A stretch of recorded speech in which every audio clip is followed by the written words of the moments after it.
I am proud to present the Muckster Show. Our host just may be the most intelligent and witty person on YouTube. I am surprised he has not been snapped up by Fox News. Ladies and gentlemen, you know him, you love him, I can't live without him. Here's Muckster.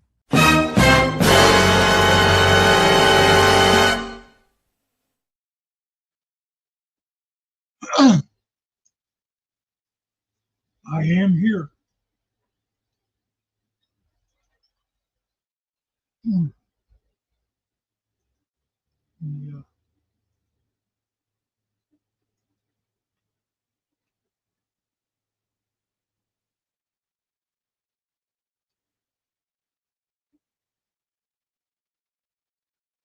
And I seem to have a connection.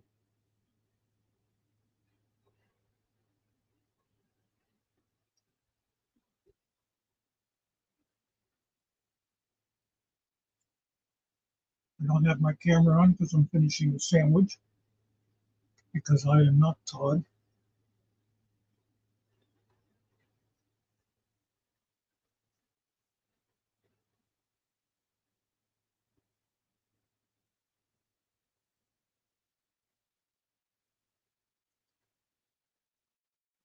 Yeah.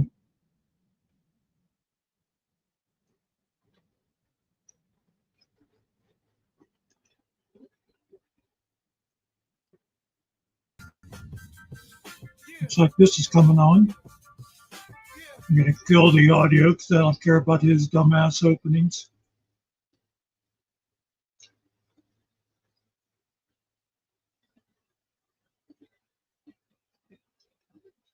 I'll wait until Finkel shows up.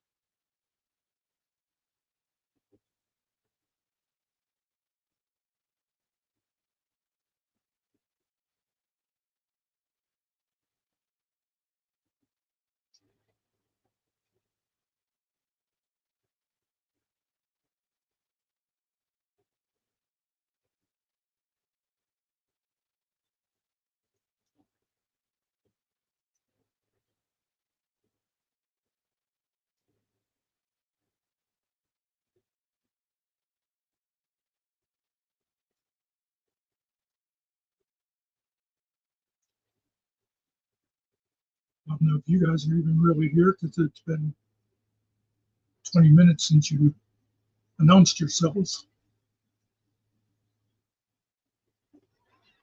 But I thought I'd see what this abortion was going to be.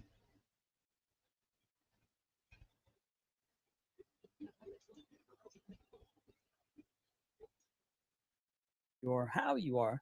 I, your host, Generally Specific. Hope you're doing well. Anyone's welcome to click on that link if they want to. However, I will say this.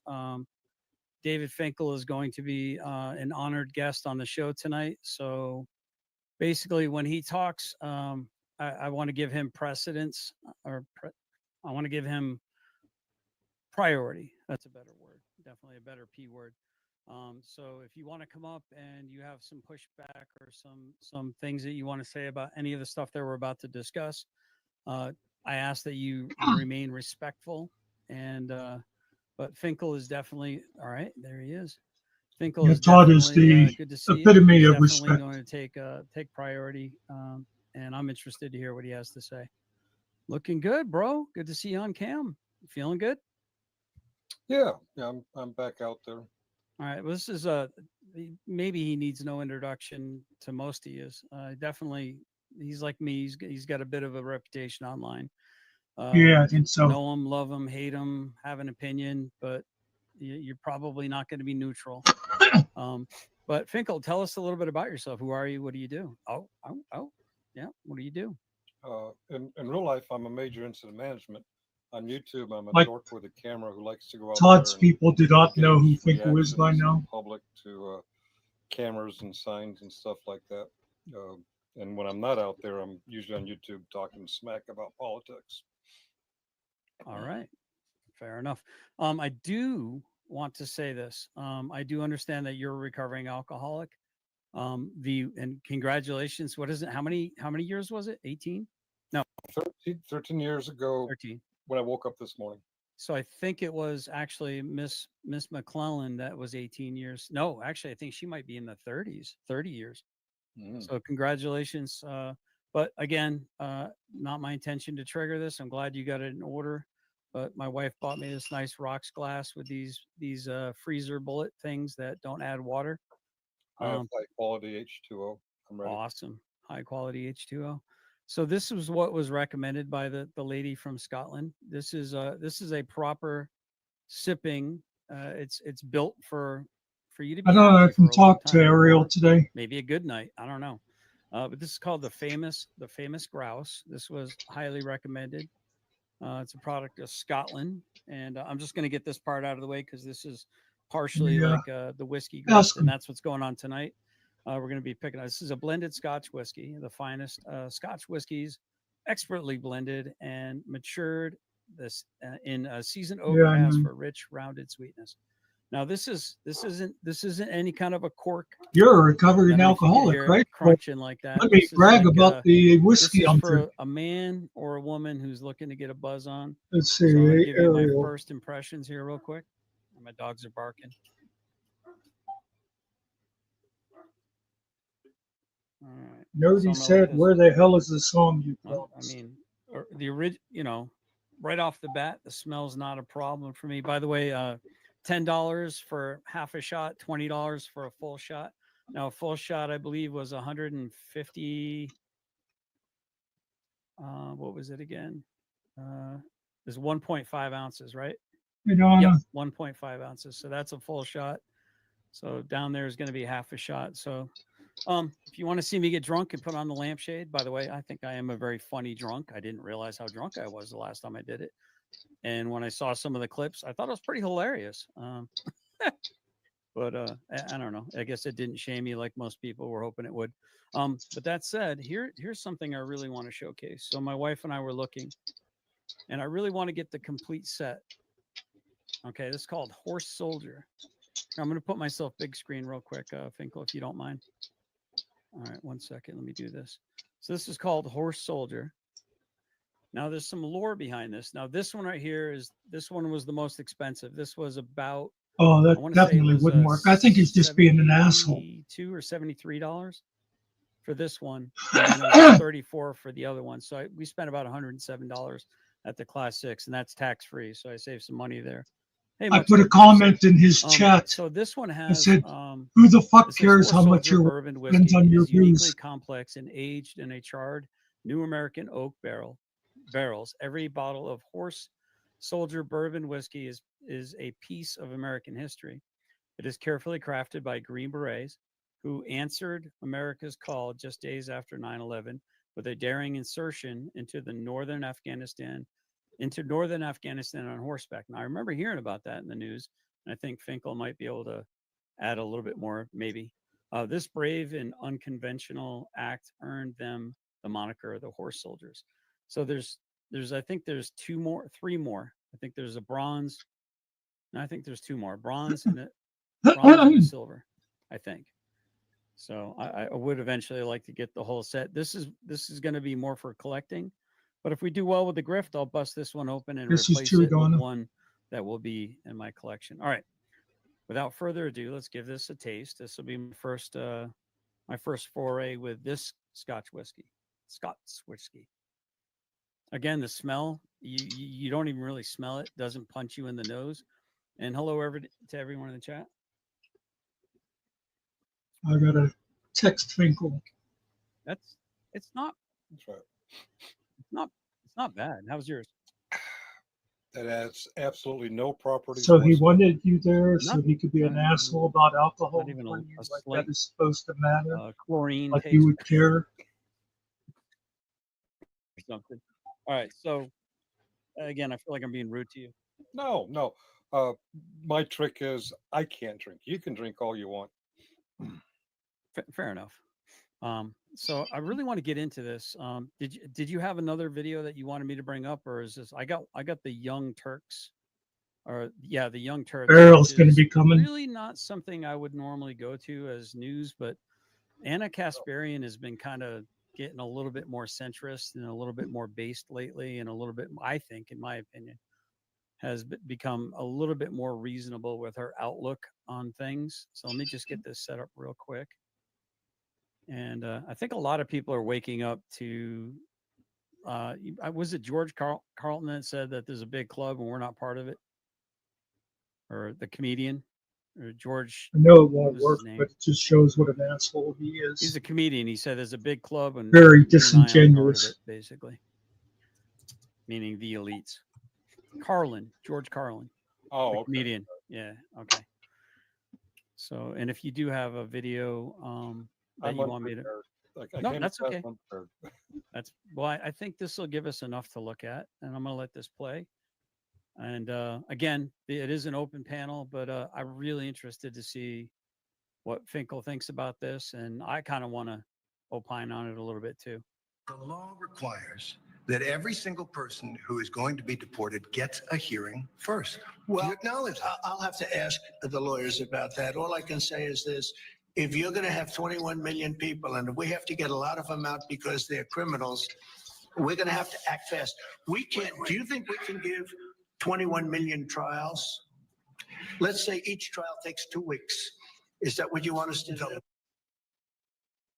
President Donald Trump questioned the right to due process back in April. That was the video that you just viewed. And the reason why I'm showing that to you now is because suddenly key sections of the US Constitution have been deleted from the government's website. Pause. What? Right? That's what I said when you told me on your last show. You're on your subpar game, and I'm like, what? How did I miss this? I didn't research which sections, but I guess it doesn't matter if they're taken away from the Constitution. Now I understand it's just the Library of Congress website. There's no way they could delete it from the original or my pocket version or your pocket version, right? I don't know what the motive here is. Well, so it's interesting, and I don't know if you've heard me opine about this or posit this in the past. It seems like there's a perishable skill of penmanship. I believe that's what they called it, cursive, or other words, cursive, right? Perhaps there's a lack of willingness or want to teach our children, and some schools still do it. So it's not all encompassing. This isn't a monolithic statement. So, but it seems to me like, as you see, this is cursive. You can see behind us, right here, we the people. That's all in cursive, right where my cursor is. I don't know if you can see it. It's kind of small and white right there. That's cursive. So if you don't know how to read cursive, or you can't read and write in cursive, you don't know what the original document is. And rightly, it's in flames right now. In the age of Wikipedia, where George Orwell, right, where they rewrite history, take people out of photos, all this kind of stuff, and unperson people. This is a dangerous precedent. And we're going to find out exactly what sections were removed. Now, I'm not a web creator. I don't know a lot about web creation, but there are other people Todd doesn't know a lot about a lot of this. Accidentally lose some of this stuff. So I'm going to play this, and I've also got a True Stream Media video that I want to play after this. So what are your thoughts so far? I know you and I have history. You said something about the cursive last year. I remember it was summer vacation for my grandson. I was at McDonald's. I was thinking about what you said about the cursive, and I'm like, do you guys learn cursive? He didn't know what cursive was, so I'm guessing not. He was in, I think he was in 2nd grade going to 3rd grade that summer. I said, can you read this? And I pulled up a copy of that. He's reading to himself, and he says, yeah. I'm like, okay, what is it about? This is something I never noticed. He said it's about car insurance. I'm just like, so you know. I'm like, what do you mean? Says, in order to ensure, on the site, and they spelled 2 days ago, they claimed it was a coding error. Okay, so I guess you can read it. You don't quite understand it yet. Fair enough. So even though they're not teaching it, people apparently can still at least read some of it. Indeed. So it looks like the bug is back where it's putting people's weird names again. It's putting their email addresses next to their names instead of their regular names. I just want to say hi to everyone. I wanted to get into this because I'm trying to respect David Finkel's time right now. So let's go ahead and plow through. Now, which key parts am I talking about here? Let's take a look. So there are changes in Article 1 of the US Constitution with large parts of Section 8 removed. So let's put up this graphic which shows you what I'm talking about. This was put together by TechCrunch, and the highlighted portion is the portion that was deleted. If you weren't here at the very beginning, you missed where Todd made a big point of showing Finkel what he was drinking tonight. He says, "Oh, I understand you're a recovering alcoholic. And look at this expensive booze I'm drinking." Fucking asshole.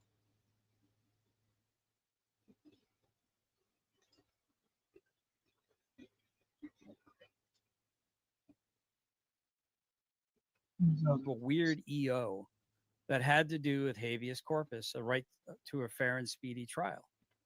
And I pointed that out multiple times. I couldn't find exactly how it was going to be affecting us. But then shortly after that, the whole J6 thing happened. Now, a bunch of Americans got renditioned and thrown into jails in Washington, D.C. Now, you can think rightly or you can think wrongly. You can think sedition or treason, right? But there was a lack of due process, in my opinion, because they were denied lawyers. They were David denied Finkel for is a long the time. soft They played name with of them. Sgt Sparkles. I mean, there was a lot of weird stuff going on there from what I heard. Again, I don't have documents to prove it, so a lot of that's hearsay. So I'll digress from that. I think people that do crimes or commit violent crimes belong in jail until they serve or until they serve their sentence. Right? I believe that should be what happens to criminals. But I remember saying this on multiple occasions that I thought it was odd, and all these people, all these quote unquote MAGAs, are celebrating all these people being, sent off down to Central America or South America. And I said, be careful, because that's for you. They're testing this out. You think you're safe because your guy's in. You're the threat to the regime. If you're a patriotic person, you love your country, especially if you have military training, you're exactly the demographic that they consider to be dangerous and they want to send south of the border. Pay attention. What are your thoughts on that? Yeah, I think they're trying to ease us into normalizing it. First, they go after the hardened criminal immigrants, then they go after the legal immigrants, and then they occasionally make a mistake and get a citizen. And as it becomes normal to us, they push it a little bit further. Boiled frog syndrome, right? Yeah. Okay. The left and the current site on the right shows that text highlighted in yellow has been removed.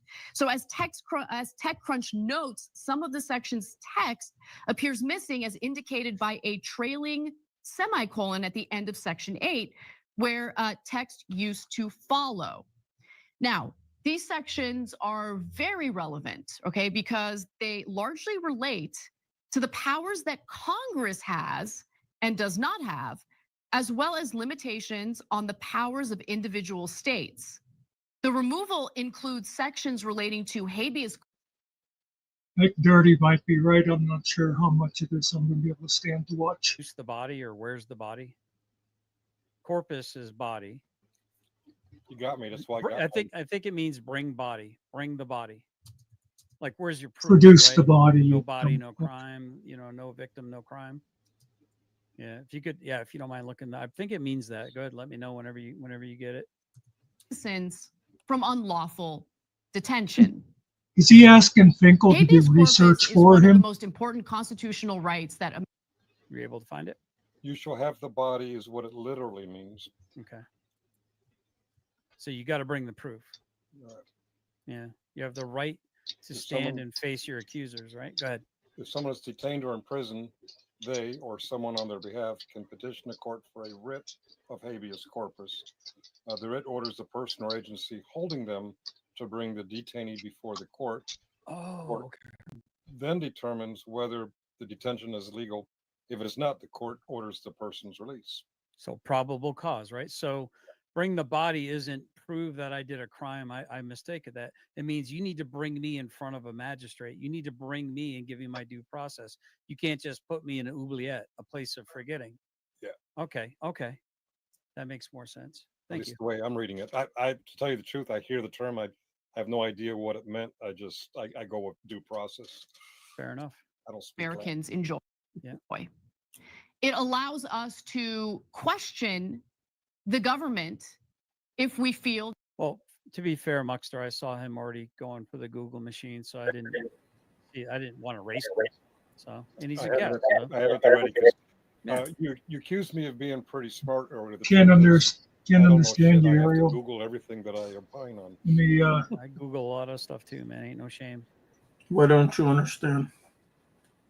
oh, no, it's okay. Yeah, you were garbling while the audio was on there. I wasn't. I just came up. Didn't you say something when you first came up? Oh, must have been just some background noise then. Okay. Yeah, I don't think I'm going to continue with this. It's just too annoying. Is this shit live, bro? Yeah, yep. It's going on right now. Wow. Bosom buddies. Who knew? Habeas corpus thing and not liking what he did towards the end of his first term. I am on the record, very firmly on the record, being against that. That said, a lot of the stuff that Sage is talking about, I don't dismiss offhand. With the due process. I don't really care about Todd's opinion on that kind of shit. Okay. Yeah. I just saw a little bit that you had there. I've been busy working on something. Taking me forever. So what's good, people? I can't see shit. Cleaning my glasses. We still haven't started on that other video.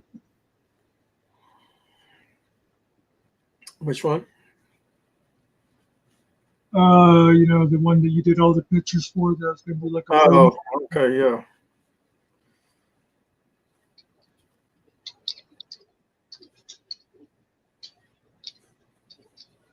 Sgt Sparkles, is that supposed to be the one? Yeah. Did I give you the song?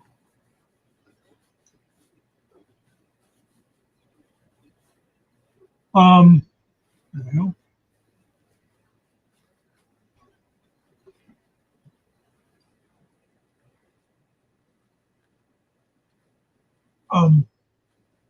Well, this one wasn't going to be a song. This one wasn't for the song. This one was going to be like for a promo for a documentary. Oh, okay. Yeah.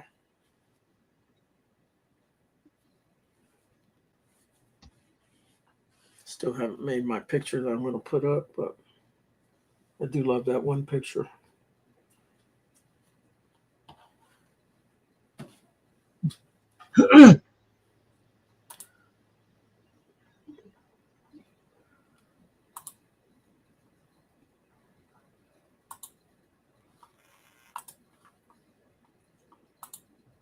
See if I can find it.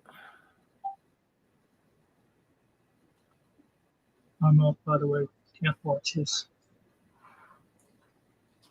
Oh, I have way too many pictures.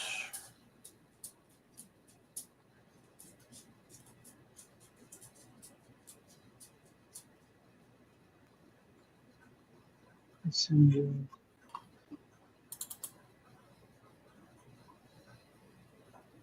There it is.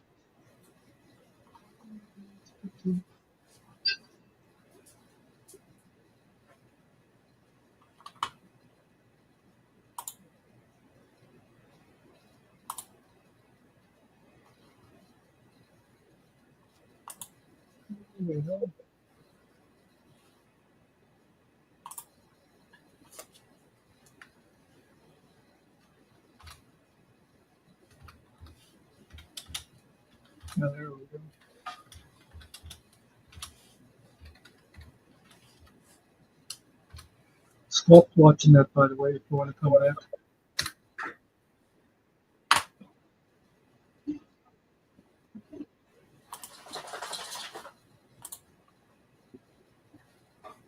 Oh, you must have just got out of the shower. I heard you shaking your hair out. Oh, that's the dog, man. That's his ears flapping around. Yeah. He got up and drank some water and went and laid back down.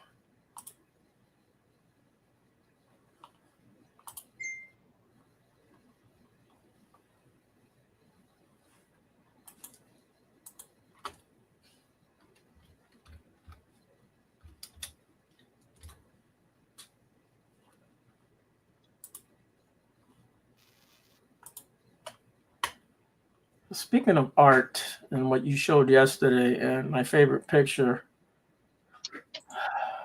that'd be my favorite picture right there, man. Yeah, Why do I love this picture so much, man? This is a great picture, man. And the only one I like. The only reason you're bigger than him is because you're older than him at this time, you know. Oh. He's actually taller than you, right? Yeah. Yeah, that's what I thought. You know, I like you know the one where he's like in that little tank. Yeah. Whenever I did that one, was it? I guess it was for the one song or something, and I was putting in some pictures. That's exactly the kind of picture that I was trying to create for that. Oh, well, this is a real picture. All I did was put your faces on. Faces, I took your yeah. boys' faces off and put your guys' faces on it. Oh, but yeah. Watch your language. Watch your language. That fucking Nerdy's back. Uh-oh. What do you think about the picture, Nerdy? This is awesome art piece.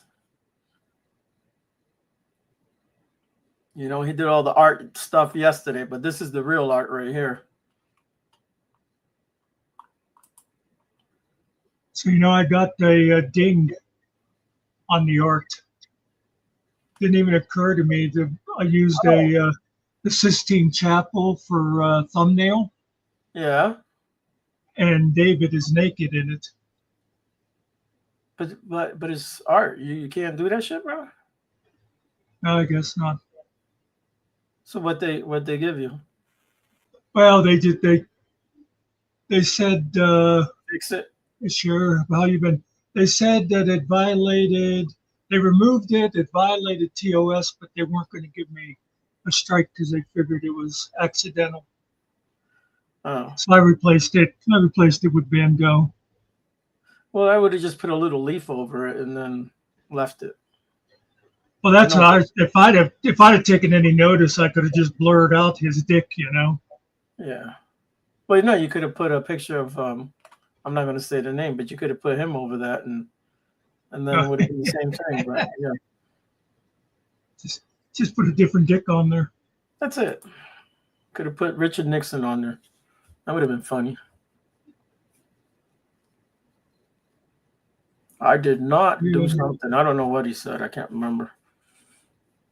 No, well, Clinton was the one that said I did not have sex with that woman. Tricky Dick said, I think it's important for Americans to know whether or not their president is a crook, and I am not a crook. I am not a crook. That's it. I am not a crook. Turns out he probably is a crook, or was. Oh yeah, biggest crook before the present one. Oh, they're all crooks, but yeah. Yeah, I thought Obama was bad. This guy's worse than Obama. So this was what I put up for. That's what I had for the thumbnail that they didn't like. I didn't. I thought, oh, I need a thumbnail. And I thought, oh, I'll put the Sistine Chapel. Never. But I guess I should have used one of the 15 other chapels. they show documentaries. They show that shit on regular like PBS and stuff. They don't cover it up, or it just gets played the way it is. Other thing is with that picture, you kind of really have to be looking for it to see it. Yeah.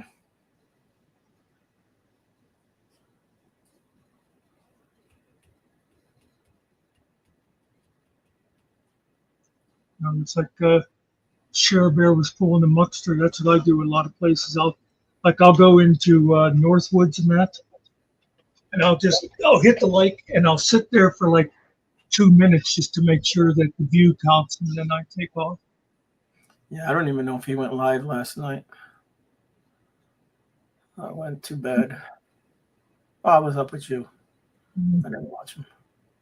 Yeah, I saw them go live yesterday. He was live the other day.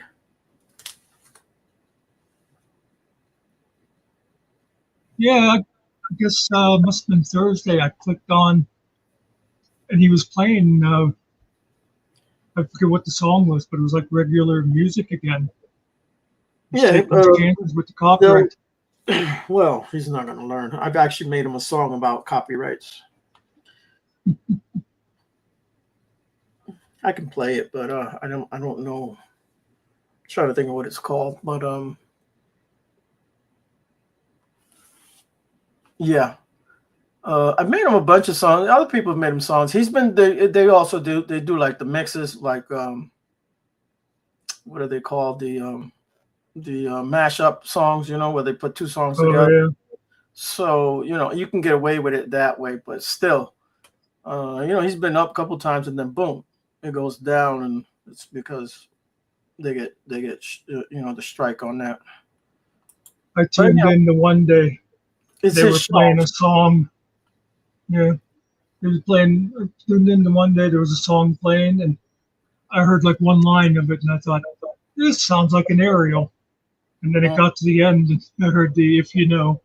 Yeah. Oh yeah. No, I make them all kind of shit, bro. I make them some good songs. Most of the songs are about smoking weed and drinking some whiskey and shit. Yeah. That's what they like, Yeah, that is their major topic over there. Yeah, Mountain Girl, not so much. She really doesn't drink or smoke. But everybody likes to smoke, the ones that go over there. It's whatever, everybody does their own thing. I have some laughs with them because I realize, I make you all this shit. I don't even smoke, man. I gotta research things because I don't even know half of the names of this stuff or even what you guys are talking about. Uh-huh.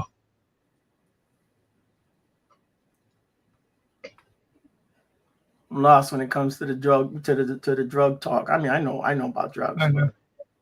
But, when I was young, I could tell you everything, but now I'm out of the show. I'm out of the being young, So I don't hang out. I don't drink. I don't do none of that. I'm not against it, but I just don't know why people have to obsess over it. To me, a lot of times, a lot of these people, they sound like teenagers, sitting around going, "Oh, I had this good shit last night," or "Oh, I was drinking this," or "I smoked that." It's like, you're fucking middle-aged now. Who cares? Yeah, I don't know.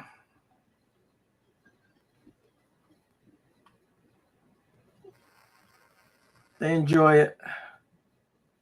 There was that one guy.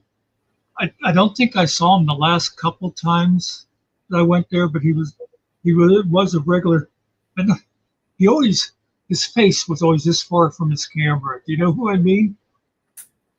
It was like always. It was just like his camera was just full face of him. He was like right up against it. I don't know. Just looked weird. I don't know. If he's playing a lot of music, I'll hang around more. If they're just up there and talk, it depends on what they're talking about, because it can be like any other show. You know what I mean? Yeah. And if they're just talking about getting high and shit, well, I'm not gonna hang around for that because I don't get high, so it's not a thing for me. When I get high. Yeah. Yeah, I'm high every day. I get up to the top of the steps, that's as high as it can be. Yeah. Hey, I live on the second floor, man. You can't beat that. Yeah. Yeah, I got a second floor.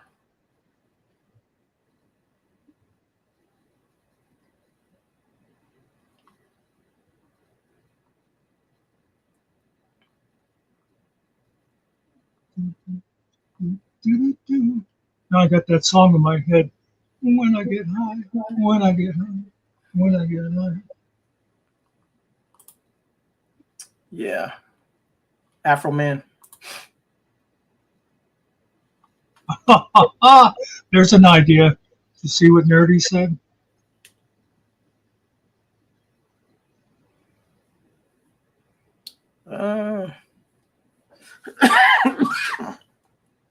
Can it be like torn between two lovers, feeling like a fool?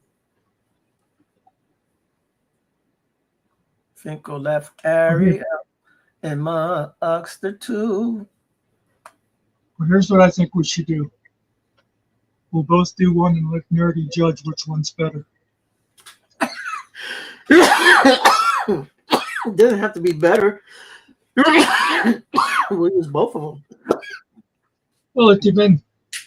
It depends on what she says. I mean, if Nerdy says, "Yeah, I think Muckster's was better," then yes, then it's a legitimate competition.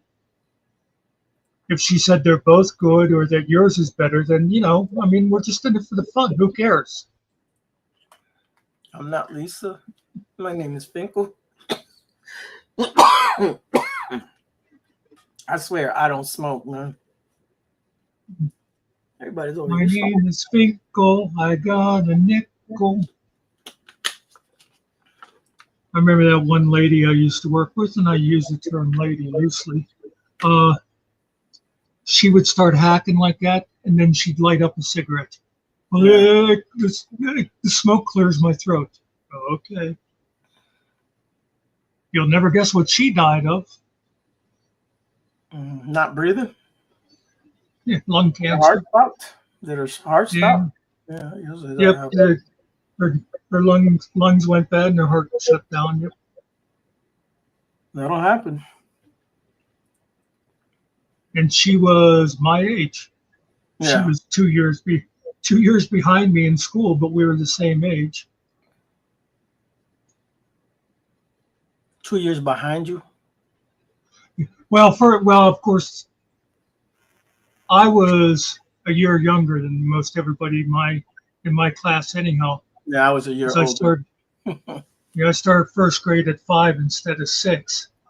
And so she was actually like somewhere along the line, she got like 1 year behind me, but it came up to 2 years since I was a year advanced. You know what I mean? Yeah, it's like my boys. They graduated 17, yeah, because of where their age, where the school started, plus their birthdays in October. Oops. Yeah, too much. When I thought back on it later, I mean, my birthday was in January. Yeah. And so I'm surprised they let me in that early. Yeah. Now you have to be, if for first, like we didn't have kindergarten here when I was a kid. I started first grade. Like now, you have to be, if you're like first grade, you have to be 6 before the first day of school. Okay. Yeah. Well, they want to make sure that you're potty trained and all that too. So when I graduated, I was 19, right? Which is kind of old, but not old. But I had just turned 19 because I turned 19 in May and we graduated in June. But they kept me back in first grade. So I had to see a speech therapist in first, and so they kept me back. So I would have just graduated normally, and I would have been 17 most of that year, and just turned 18 just before my graduation. So, was your speech therapist? Was it mostly her just yelling at you? Yeah. Quit speaking Mexican, goddammit! That's what it was. You're in America now. Yeah. And she wasn't even American. She was really? Where was she from? She looked like an Asian girl. She wasn't Asian. She was either from Peru or a place like that. As a matter of fact, she married my social studies teacher in high school. They were married. They had the ESL languages, ESL courses, English as a second language. The people that teach those, it's not like they don't have like a Spanish speaker teaching people, from South America or whatever. The people that teach those, it's all in English. And a lot of times the people that take the class, they start off knowing like pretty much zero English. Yeah. It's like a total immersion kind of a thing. Yeah. The town I grew up in, we had, the head of the department was a Puerto Rican lady. When I was in junior high, I actually took Spanish because I didn't grow up speaking Spanish or so I just took regular Spanish with the regular kids, Spanish 1, Spanish 2, So I did Spanish 4 years in high school, and I did 2 years in junior high. My junior high teacher was a Puerto Rican guy. In high school, the lady that ran it was a Puerto Rican lady, but she also gave classes. She gave me a couple of classes, but I had one guy that was Mexican, and I had another lady. I think she was a French lady, but she spoke perfect Spanish. I thought she was a little Spanish lady, but she wasn't. And then I had another teacher there. I think it was a black teacher that just a regular African American that knew Spanish and taught Spanish also. But yeah. And then we had the ESL class for just for all Spanish speaking, because these kids what you're talking about, a lot of these kids would come. Some came from El Salvador, Panama, different places, and these kids they couldn't take normal classes, so they had those ESL classes just for Spanish speaking, all Spanish speaking students. I knew all of them, but I never really hung out with them because they were out of my circle. They were I wasn't speaking Spanish back then, so they felt kind of, and we was not that I wasn't friends, but they were like, they were the foreign kids. Well, you had much bigger classes than I did too, so it's a lot easier to just find your little group. I think we had like from 30 to 40 kids maybe.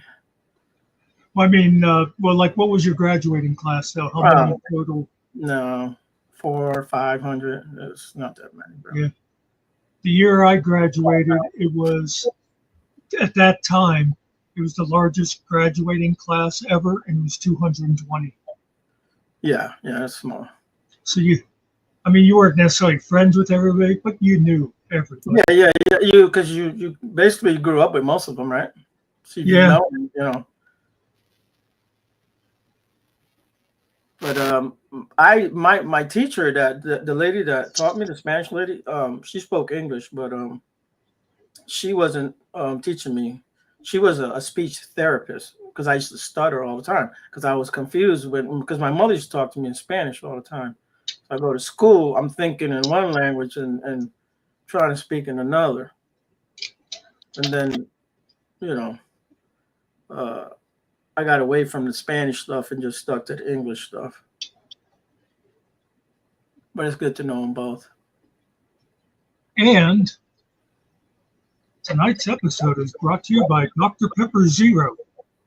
All of the flavor, but none of the calories of regular Dr. Pepper.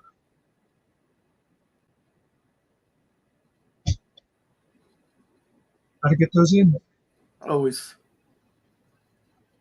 Somebody will say it one day.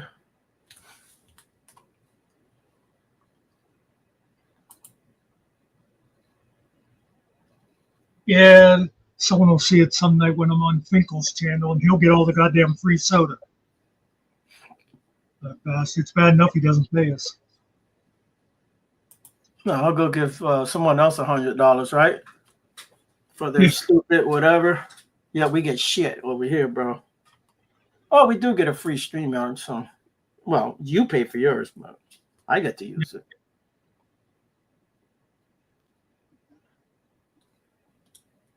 I think when mine runs out at the end of this year, I might have to go down the level. Somebody claimed a while back. They said, like, if you have the ones with 4 or whatever the next level is of how many seats you have, and if you change, as long as those people don't leave, all 4 of them will stay admins. Okay. So, like, if one would leave, then they wouldn't be able to come back in, though. But you know what happens over here, right? One always leaves. Oh yeah. It's all good.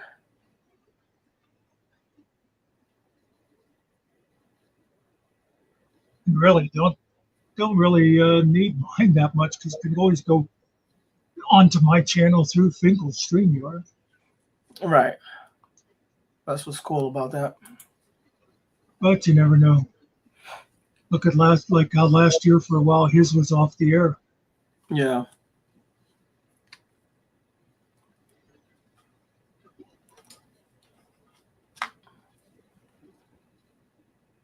Am I not signed in?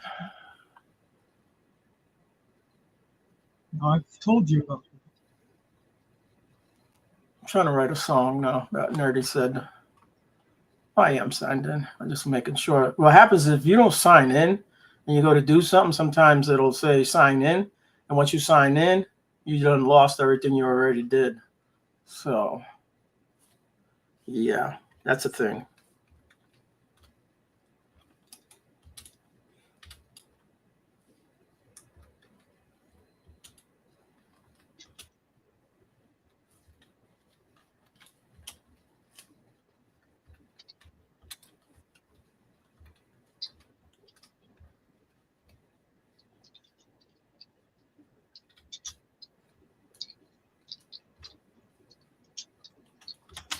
My son calls me out. Hey, you didn't watch a football game? No. Why would I watch that garbage? Ooh, Pops is the first. It's not a real game, man. First of all, it's not a real game. I'll wait till the season starts and then I'll watch the damn games. Get your hopes all up, and then they still suck. Yeah. I guess he watched it. He was all excited. But I like to bust his balls,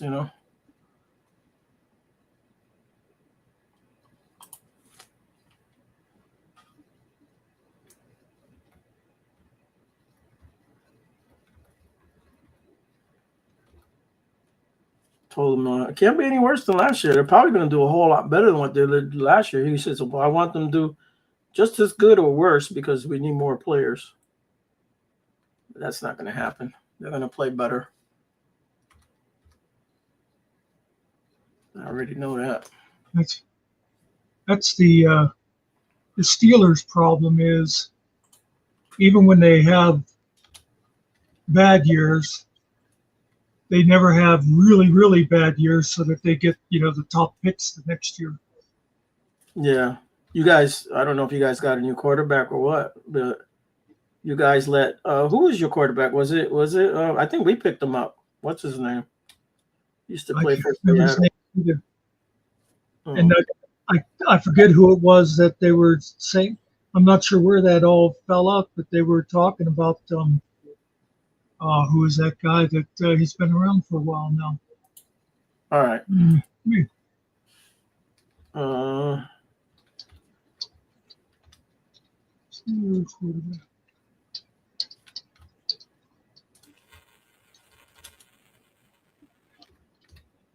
What's going on here? Yeah, I'm gonna look this up here. Oh, Aaron Rodgers is the one that they were. They want it. They picked him up. He's an old man. Oh yeah, he's 40 something years old, or 40. Yeah, the Giants were trying to get. I'm like, are you guys crazy? The money that he's gonna ask. And they got another guy by the name of Will Howard. Yeah, I don't know him. Is he a rookie or is that I was just reading it. Yeah, they got him on day 3 of the draft. He's from Ohio State. Yeah, he's probably gonna do good, and they got your boy in there to kind of help bring him along. Yeah, that's probably what they. So we picked up Russell Wilson. Did Russell Wilson play for you guys or no? That might be the guy that they dropped. That's who it was. Yeah, he was Super Bowl champ. He won with Seattle. Yeah. So we picked him up. We have Jameis Winston. Also, we picked him up. And we have our Danny DeVito. He's chicken cutlets. That's what they call him. He's the Italian boy from New Jersey there, you know. And then we have the rookie that we picked up. He's supposed to be good, the Jackson Dart. And hopefully that's a good pick for them. They're probably going to pick next year for a good quarterback, though. But I don't know. You know, way back, you know, when the Steelers had their first, you know, their big Super Bowl teams and that, when they, you know, they had Bradshaw and Franco and, you know, Joe Green, all those Hall of Famers. You know, they got back then the Rooney theory for the draft was not to, you know, go by position. It was just pick whoever the best guy was that was available when your turn came up.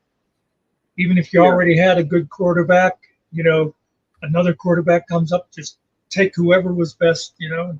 It sure worked out to help them build that original team.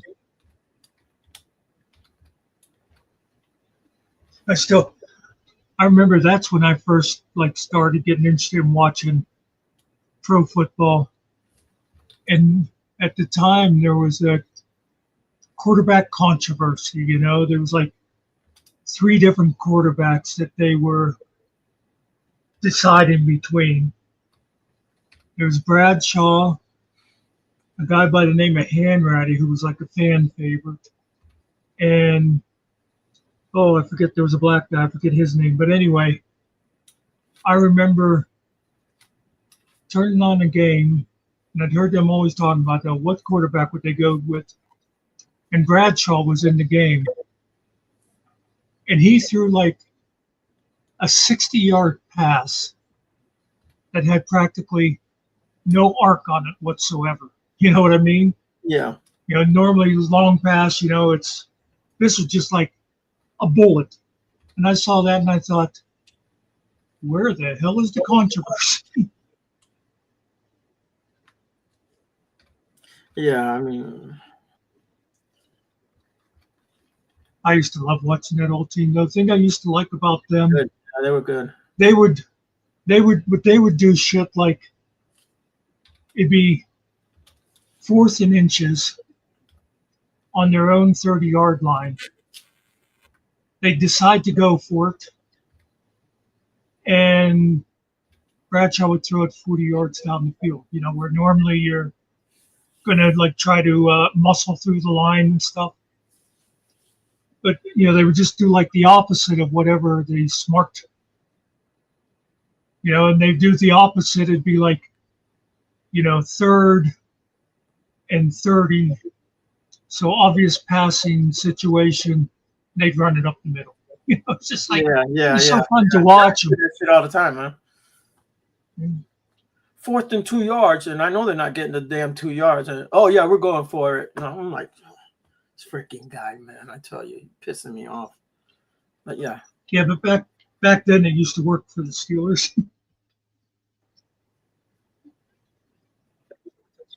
Yeah, no, well, it's 3rd and 15, and they're doing what you just said. They're handing the ball off instead of trying to go deep.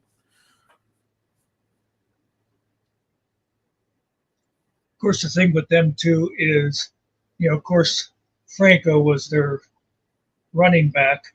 Yeah.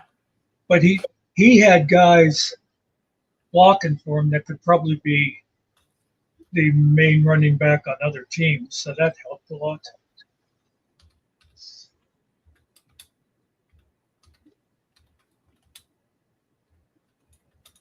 I never tell you, I met Frank, though. Kind of met him twice. Yeah. I actually met him once. I mean, not any kind of long conversation or anything. I think that's like the most famous person I ever met. Was it at a wedding, you said, or something like that? Yeah. Yep. Yeah, he was my fraternity brother. The girl he was marrying, her family has a pizza business. It's called Billy Boy Pizza. And Franco had gone into business with them. They were doing Franco's Italian pizza. And it ended up being like right when they came up with this, then he got traded to Seattle and he wasn't in Pittsburgh anymore. So it just disappeared. But anyway, yeah, so he was at that wedding. I talked to him for like a minute. Okay. I saw him going into a Penn State game the one time too when we used to park cars for Penn State games. He seemed like a normal dude at the wedding. He wasn't, Yeah. I actually talked to his wife for about 10 minutes and he came over and she was like, "Hey, this is Mr. Muckster." No, she just he was like, "Hi." I said hi, and then he got his drink and went back to his table because his wife was just like sitting at the bar. No. But yeah, he seemed cool. That's like when I saw him at that Penn State game. He came like it was late. We had all the other cars parked, and he was parked like way back. And I thought, how do you not, because Franco went to Penn State. He was the star there. Yeah. And it's like, you would think if Franco Harris called up and said, "Hey, I'm going to come to the Ohio game or whatever," they'd be like, "Okay, Mr. Harris, we will have a spot for you." And the VIP said no. He had to, and maybe he's just not the kind of guy that would ask for that kind of thing. But he came up. No. And yeah. I said something stupid to him like, "Hey, where's your uniform?" And he chuckled and stuff. And I mean, I didn't try to pretend, "Hey, we met at Debbie's wedding," because I'm sure he wouldn't have remembered that. Remember, I was the guy talking to your wife that you got jealous of. Remember at the bar? Yeah. I mean, I did have my arm around her while I was talking to her, but it didn't mean anything. Nerdy, you got to give me some stuff on the little guy there. What do you like? I need info, like things about him to put in the song. Besides little feet.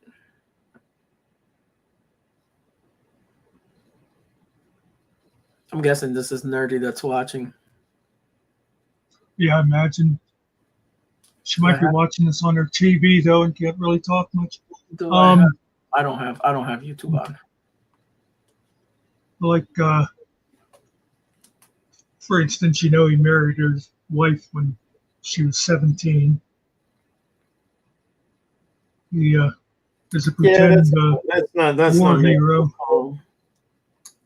Oh, he's a war hero. Or in his own mind. No, in what is it? Cooking classes. Yeah, he thinks he's a professional chef.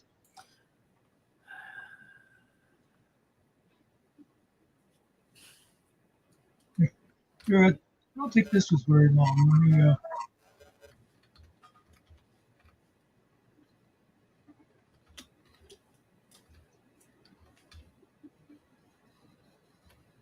see.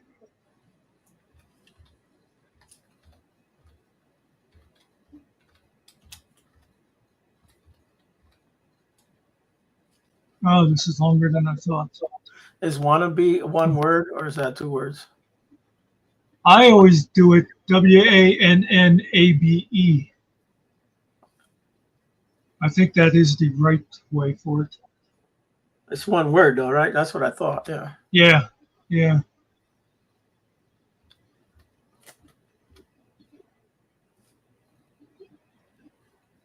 Gagging on the hair included with your membership.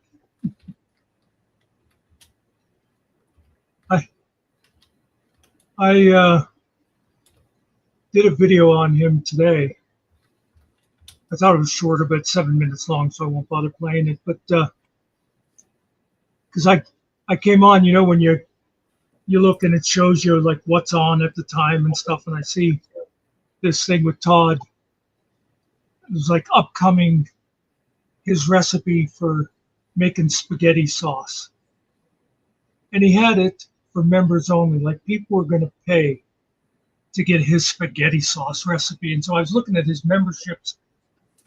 He had 3 levels of membership. Now the regular membership's 99 cents, but for the what was it, game and cooking or something membership for cooking and gardening, I think that membership is $5. And then he had advanced cooking lessons was $10 a month. Who the hell is he thinking? I wouldn't pay that for Gordon Ramsay. Yeah. What's the gagging on the hair included with your membership? His hair. I'm guessing chewing on his beard. Is it? So did I put gag me with a spoon in the? Yes, I'm gonna put that in there. Give me a.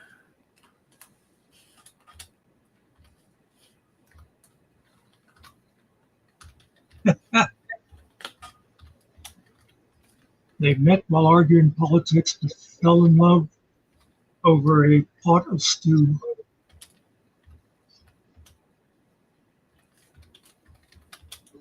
That scraggly ass beard doesn't cut it in my kitchen, she says. No, you like me because I can't grow a beard, nerdy. Plus, I always trim the hair on my face anyways. Yeah, I've had mine almost constantly since I was like 17.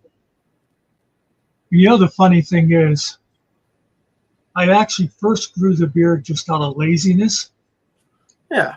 And then I used to always, was always shaping it and trimming it, you know. And one day I stopped and I said to myself, hey, asshole. And I hate when I talk to myself that way, but sometimes it's necessary to get my attention. It's like you're spending more time trimming the beard than if you would just be shaving. So that's when I let it just sort of keep growing. Nerdy says her beard keeps coming back. What's your secret? It's his Navajo blood. Yeah.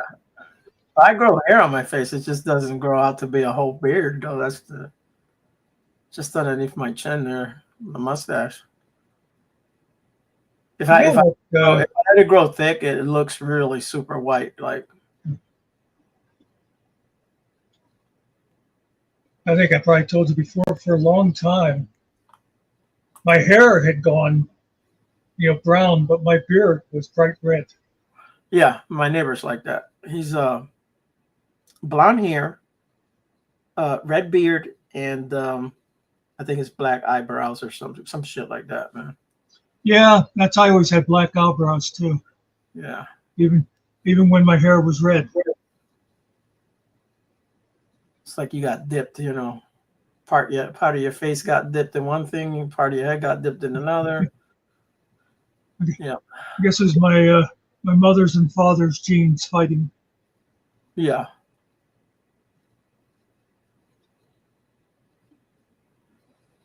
Now, if he shaves, you can't tell, but he usually, you know, grows that hair, and so you can tell. I noticed my beard, it kind of went from red to white, but while it was changing, then it got some black in it. That's kind of strange too. I don't know. Mm, I blame the Germans. yeah.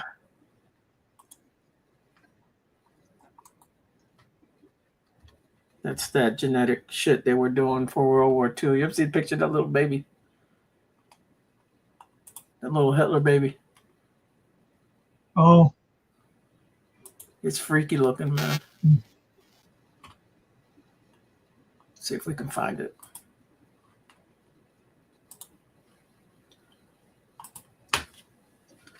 Let's see. Winkle's still over there. I was just curious.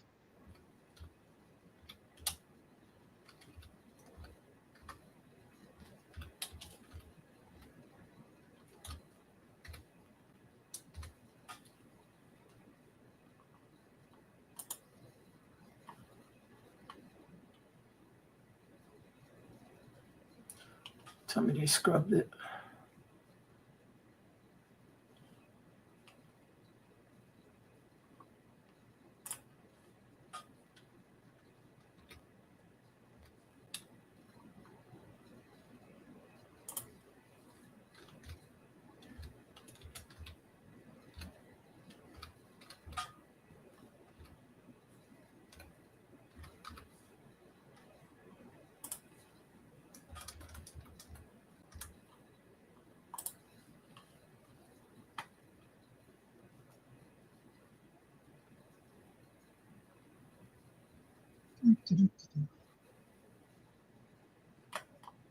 That's cute.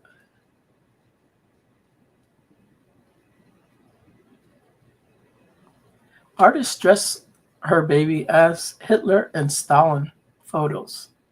Huffington Post. Beautiful. This is what I want to, you know, remind my children of. Look, you're a little Hitler. You're a little Stalin. Stalin was worse than Hitler. Way worse. Yeah. What do you kill? 50 million, some shit like that? Some crazy number.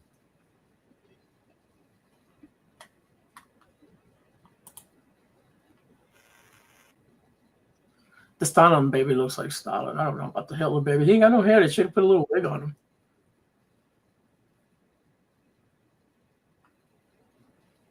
Put a little stash on him. Yeah, I'm not doing that to my child. It's child abuse, man. What if that affects that kid for the rest of his life? That's all people know him for. Ain't that some bullshit? You know, I saw a thing a few years ago that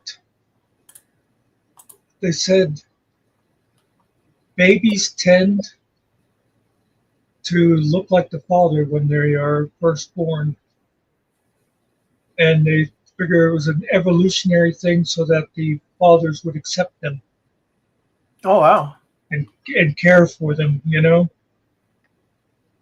I guess that's changed because, you know, if you watch Maury Povich, you are not the father. There's tons of them, man.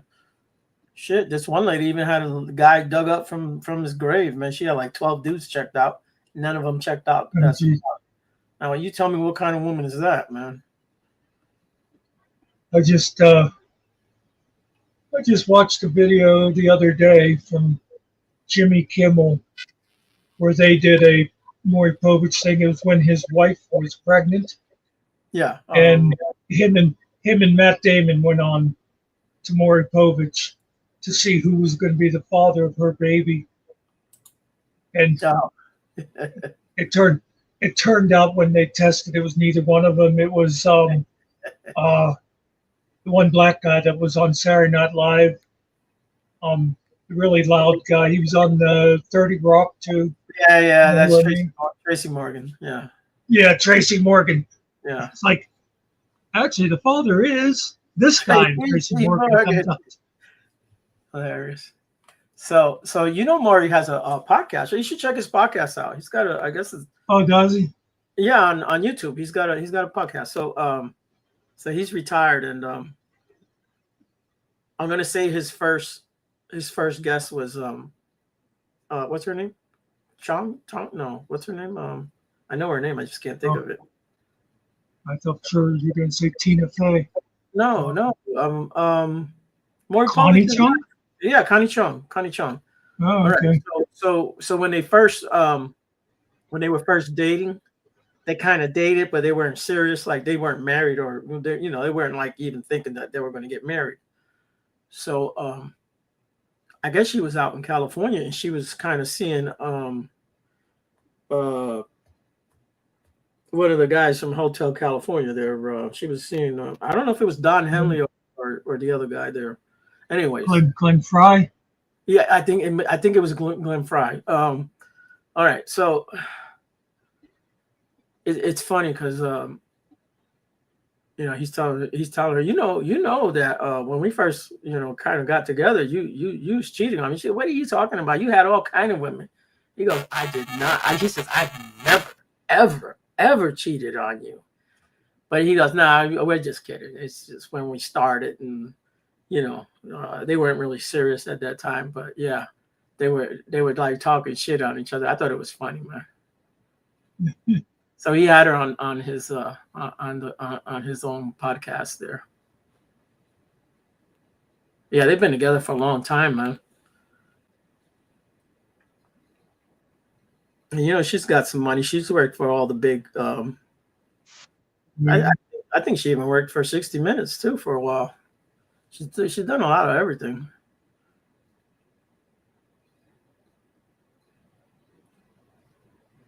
I'm trying to think of what kind of Asian she is without saying the wrong. I'm thinking Chinese. Yeah, I believe that's what she is. I know it's not That's not a Japanese name.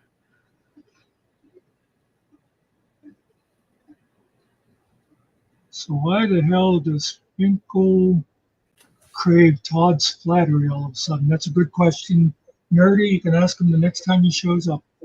It's Finkel for you. I don't know how he can stand to sit with the guy, because Todd is like exactly the opposite of everything Finkel is. You know what I mean? He's a bigot. He's a racist. He's a misogynist. He's a liar. Smiling to the baby endears you. It's a survival mechanism. I'll tell you why, Nerdy. It's because if you know, you know. Yeah.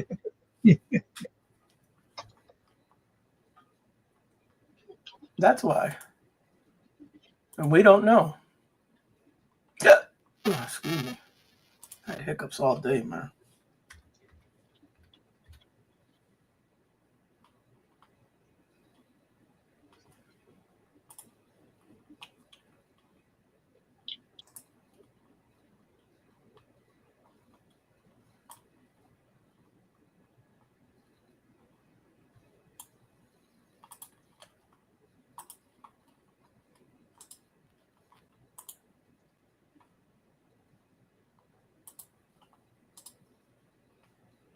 Yeah, I don't really think it's an infatuation. It's, I don't know what you call it. It's disturbing.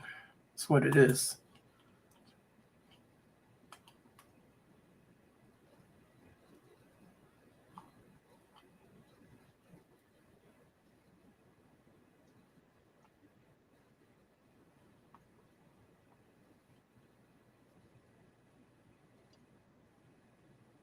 But I do think Finkel should invite Todd onto his channel, just so I can come into the back room and toss Todd out again. Yeah, that'd be funny. No, toss them both out. The hell out of here, both of y'all. Yeah. I'll tell you, the one thing I would definitely do is the first time Todd started to put something in his mouth, I'd turn his camera off. Yeah.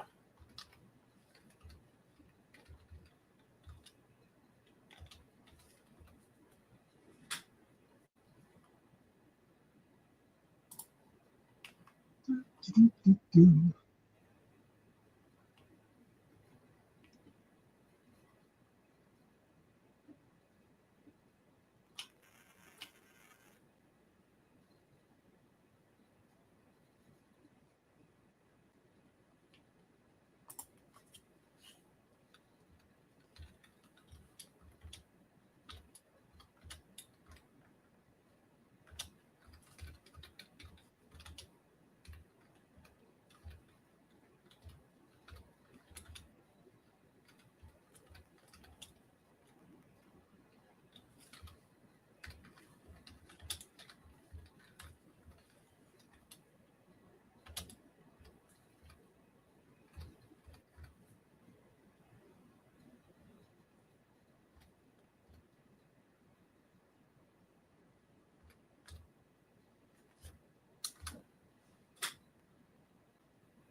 All right, I almost got this song done.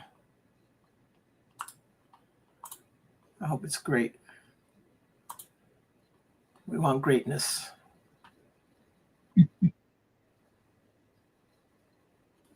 Hopefully it doesn't flag me for using that other song as the title.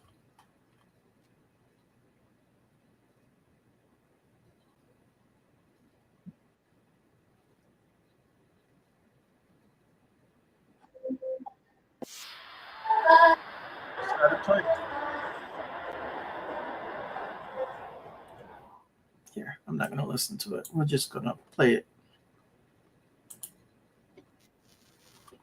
We'll just play it. Refuse and redid their thing, man. It's kind of rocking right now. I'm liking it.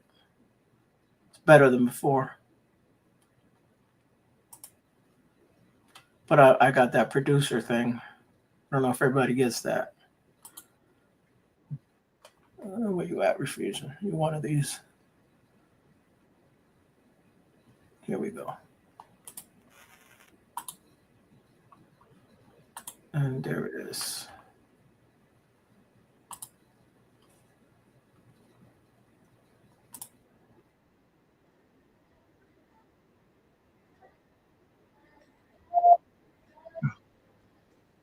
Oh, don't start it yet. I got to tell you something or I'll forget.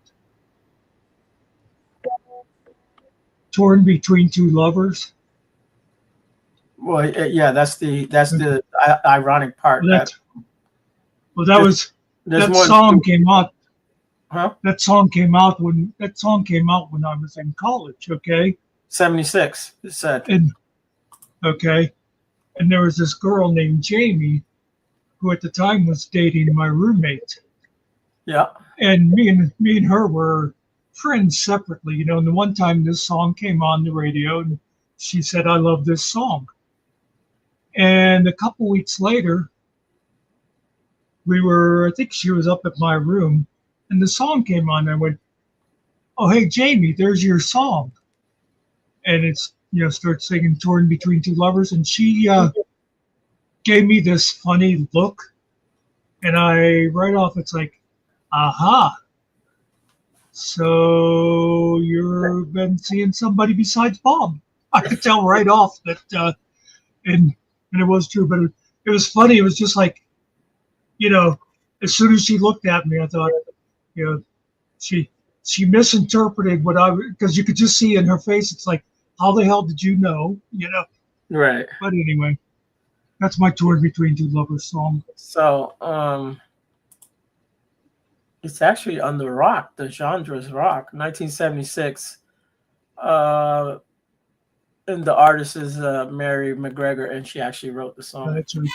I think she wrote it. Let me see. I'd have classified it as pop. No, they have it on the rock. The writers are Peter Yarrow, Yarrow, Yarrow. Okay. And Philip. Who's the other? Yeah. Okay. Peter Yarrow was Yarrow. Okay. Peter, Paul, and Mary. But that's Peter, okay. Paul, and Mary. Okay, Peter. okay. I got you. Yeah. Yarrow. Okay. I was just saying it wrong. No, but that's You know, Muckster, realize.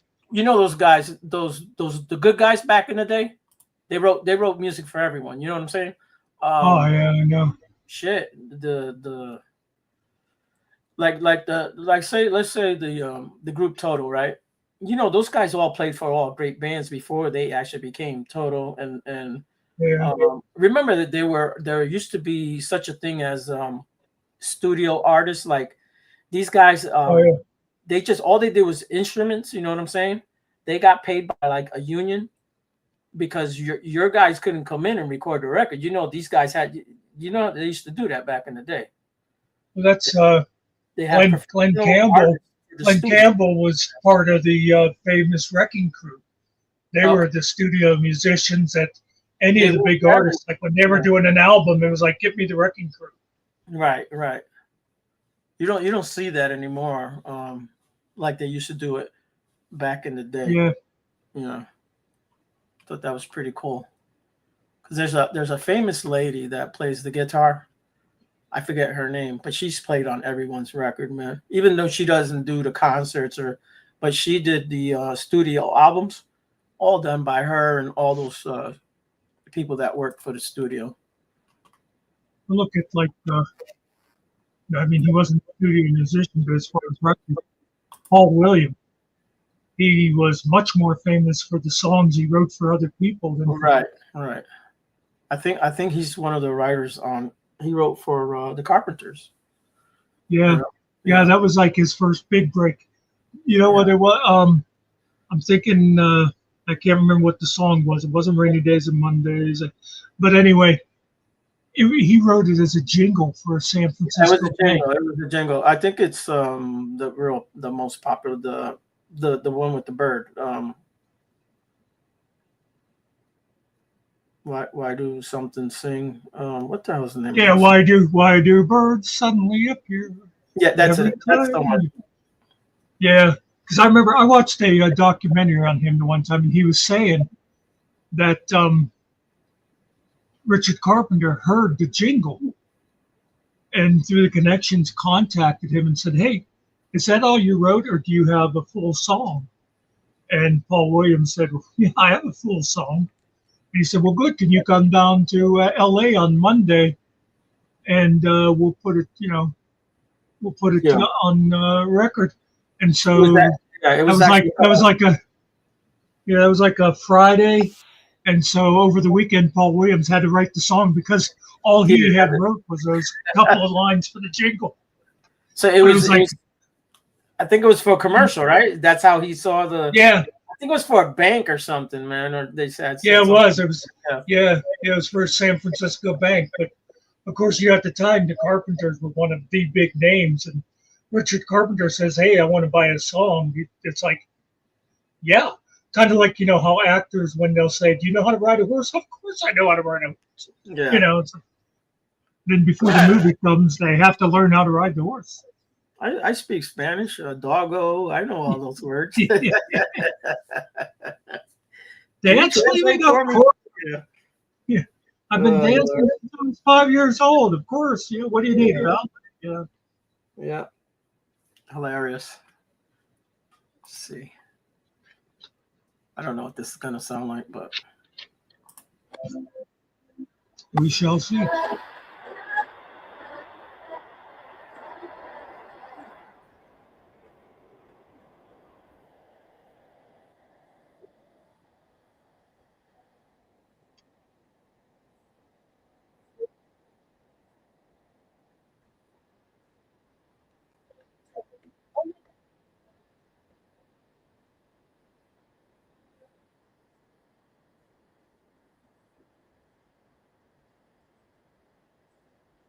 I'm not hearing anything.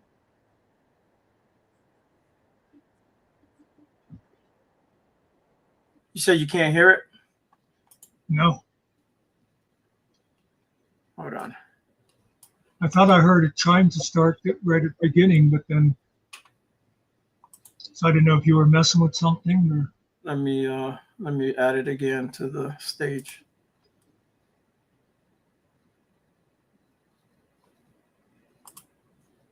I may have not turned on the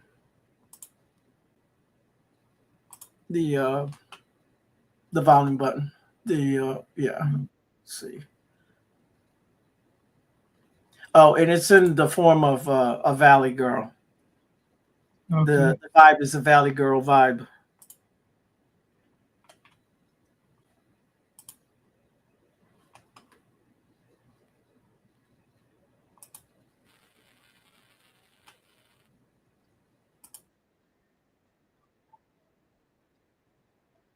Can you hear that or no? Not yet. Oh, it already started. Why can't you hear it? You know what? Give me a second. No, I got to download it, but why can't you hear it?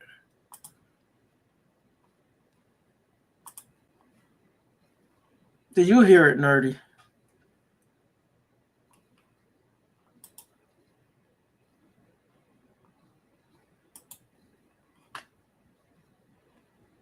Let's do this entire screen. Maybe that'll work. Okay. There we go.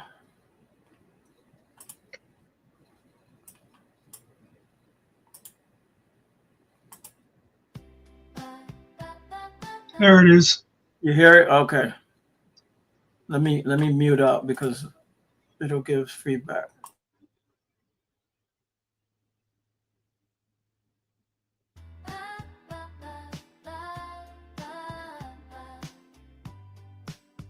Like there are times when a girl's just gotta spill what's in her head, even if it's gonna like totally harsh the vibe. Before saying another thing tight, oh my god, I love you.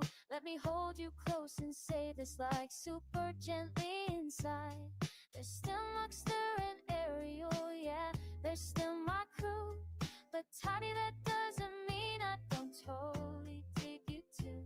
And you know you can't possess me, oh, you never will. There's just this empty little place inside that only pools can fill. Torn between two lovers, feeling like a fool. Loving all of you is breaking all the rules. Torn between two lovers, feeling like a fool. Loving all of you is breaking all the rules.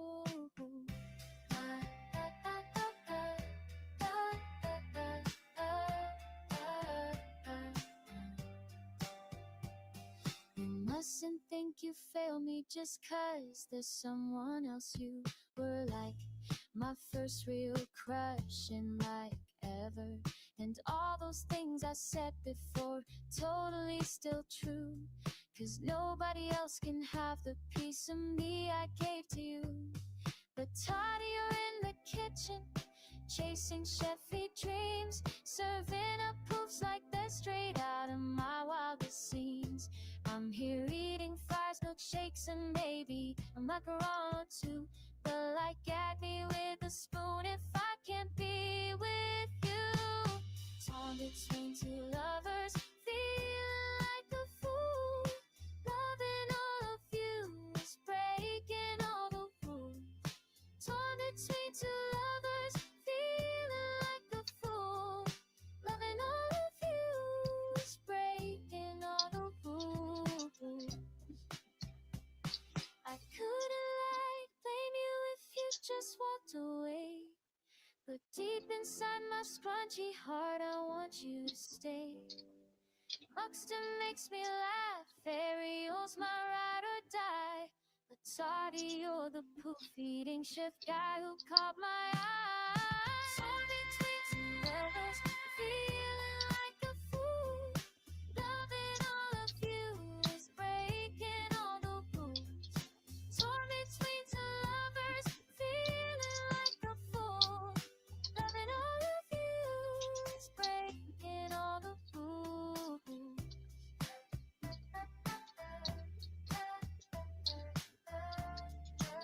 Seriously, gave me a spoon.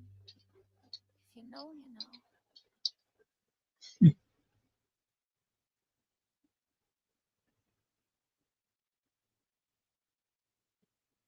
I like the sound of it.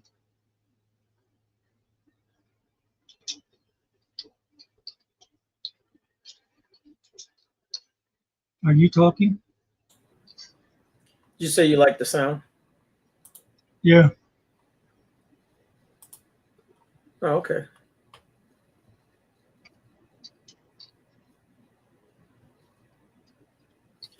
Oh, you liked it, nerdy. Okay, awesome.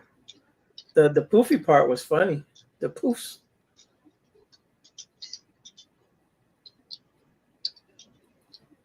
See, I added the gag me with the spoon. I wanted it to keep that torn between two lovers.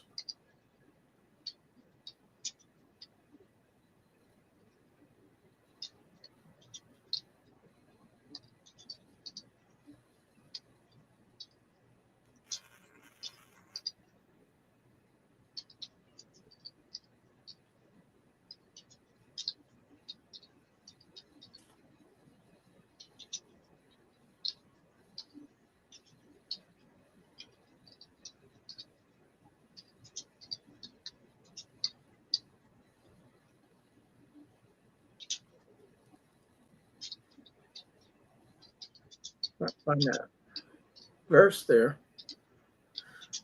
Can't see.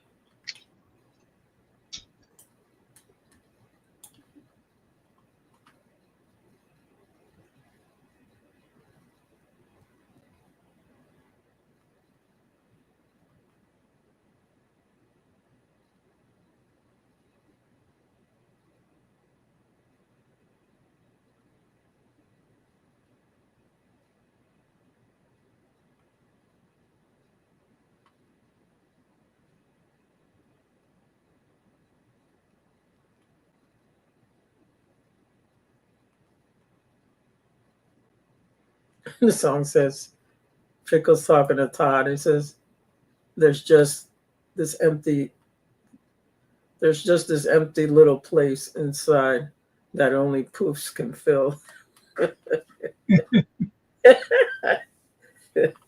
That shit is so stupid, man.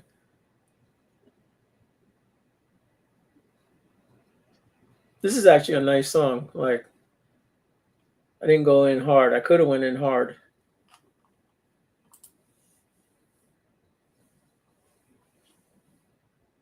I do have another version of it. Maybe let me record the other version.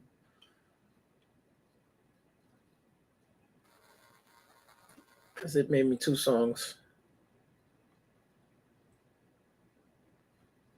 The first one? Yeah, that's the first one. This is the second one.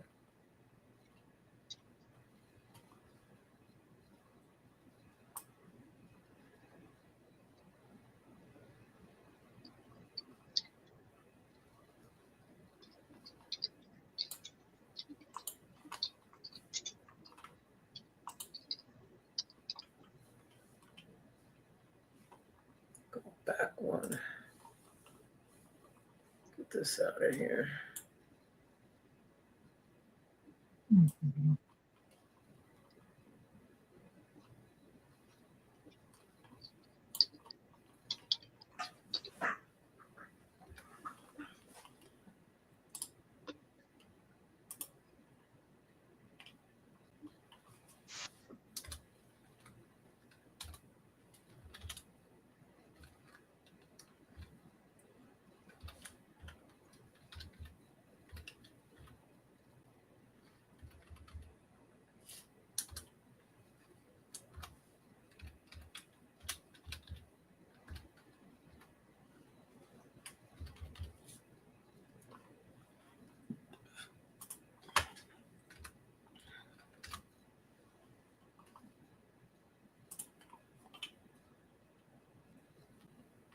Here, I threw one together.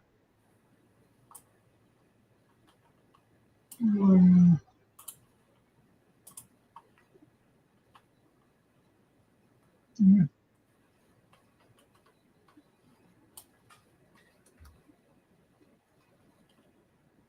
So I'll have to try it this way.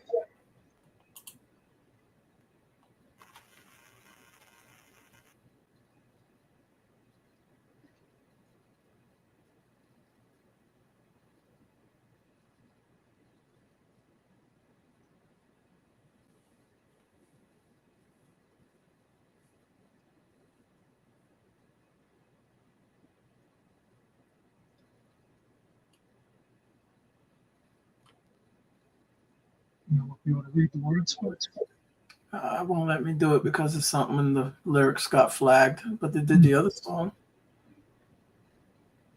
let's see how this one is.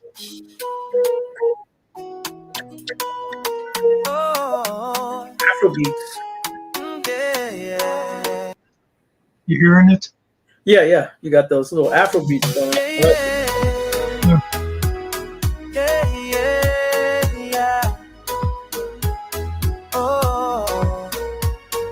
Sparkles came in with a glare like steel. Tide rolled in with a frown that could peel. Every word they threw was a cannonball shot. To one strange day the stew was hot. Over bubbling broke, their eyes did meet. Two stubborn hearts skipped a beat. He stirred the pot, she cracked a smile. And enemies parsed for just a while.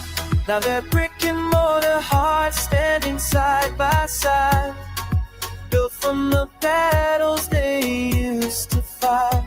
From take tracks to tender nights under the stars, they found their love in the kitchen, not on the war scars. Brick and mortar hearts, unbreakable strong. I lost the words. Build the city of strong. Them on this song. Started with a recipe and a gentle pasta sauce, not an olive branch but a ladle's hot. He told her of his panzer dreams. She left all love, big treads and diesel screams. The clash of rivals turned into cheers, trading stories instead of spears. A fortress grew where there'd been a wall. Turns out the stew pot fed them all. Now they're brick and mortar hearts standing side by side, built from the battles they used to fight. From tank tracks to tender nights under the stars, they found their love in the kitchen, not on the wall scars. Brick and mortar heart, unbreakable strong. The song, them on this song. No surrender, no retreat, just a table for two. They armored their love in something true. If I fire shells, they'll take the blast. To tanks in love rolling fast. Brick and mortar hearts standing side by side. From foes to lovers, they'll never divide. Tank dreams and stew spoons in a shared embrace. Enemies no more, just love, sweet grace. Brick and mortar heart, unbreakable strong, unbreakable strong. Keep rolling on, then rolling on. What's he saying? Breaking what? Brick and mortar hearts. Oh, I tried to read the thing. I couldn't see it. If you when you click the song, Muckster, if you clicked instead of it being on the side, if you would have clicked the thing, it would have went word for word. Okay. Yeah. Just saying. Yeah, I threw in. I put a thing in about brick and mortar because I was doing a play on Todd's old love, Brick Jonesy.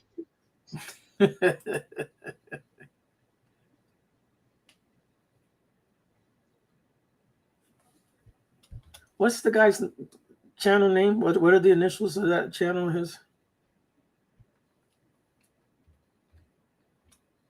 Which Todd's channel? What's it called? What are the initials? Oh, generally specific, GS.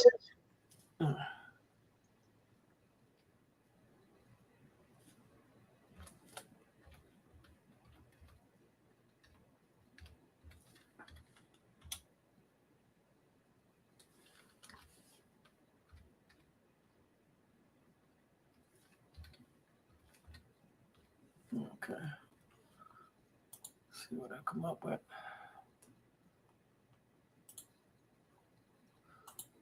Yeah, I like that the little beat and the woo woo woo. I like how that was doing that, man.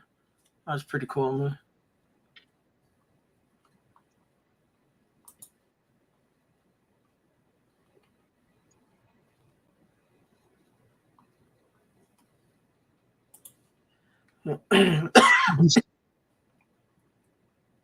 I clicked over to see if he was still there, and he's just leaving. And Todd's saying, "I'd like to start doing a Fridays with Finkel." Oh Lord.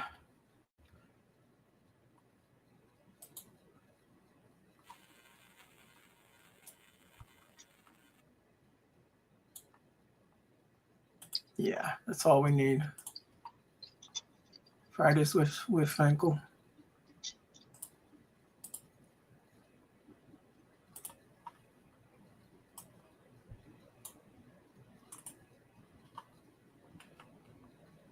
Oh, he works on Fridays. Yeah.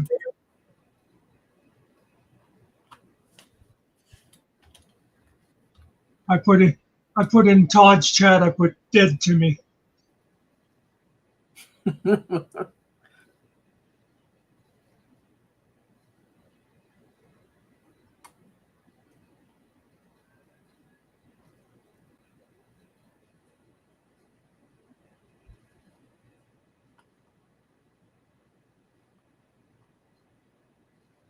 Oh God.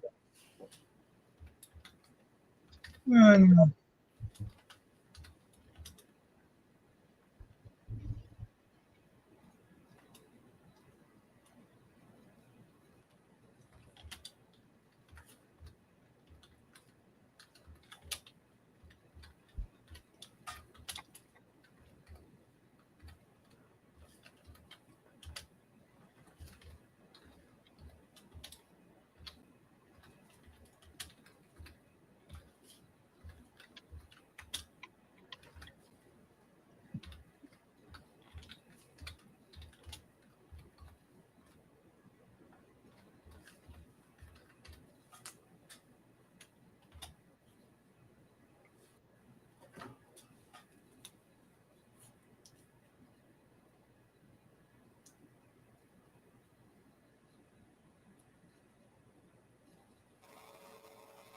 You see that work tonight?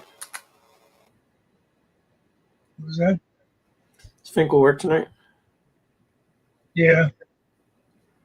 Yeah, he'll be having to sign in at 11.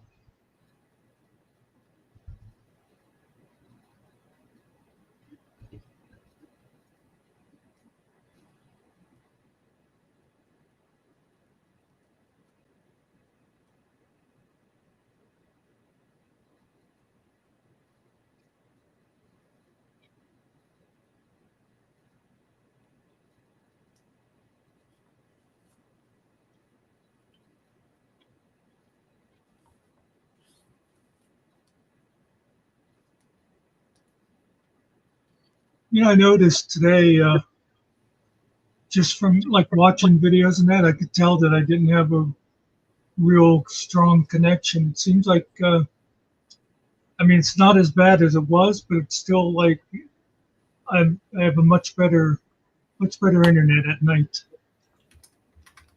Well, less people are on that night too. Yeah, but I never used to have that problem. Remember, I would be doing stuff with Finkel, and he'd be trying to show a video or something, and be like, "Here, let me do it," and I'd have 5 tabs open, and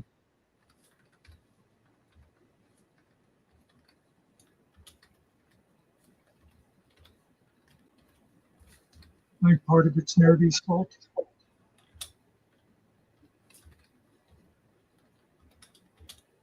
Nerdy Josephine. She in trouble? That's kind of a universal thing too, isn't it? When they break out the middle names. Is that one of those, you know, it's like if your mom would yell, "Ariel," All right, but if it'd be Ariel Joseph, it's like, oh, what'd I do? You know? Yeah, I don't have a middle name. I never got that. I just got the look, bro. Yeah. You know, my mom did. My father's name was Eugene, and he hated it Yeah. because when he was a kid, the other kids would call him Genie, and he hated that. And he said he would never have a son named Gene or Eugene. Yeah. Well, we And call him. Yeah. so what my mom did, because his name was Eugene D. He didn't have a middle name; he had a middle initial. So my oldest brother, she named him James D. And me, she named Daniel Gene. So she like snuck his name in anyhow with the kids. But Yeah.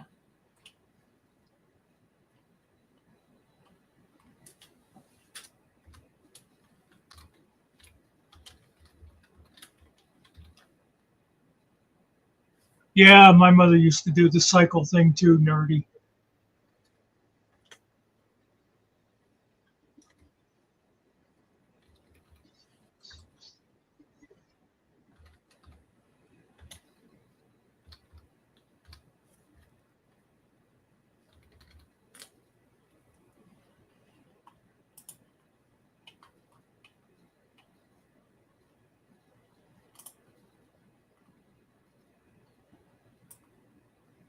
I'm going Cocoa for Cocoa Puffs.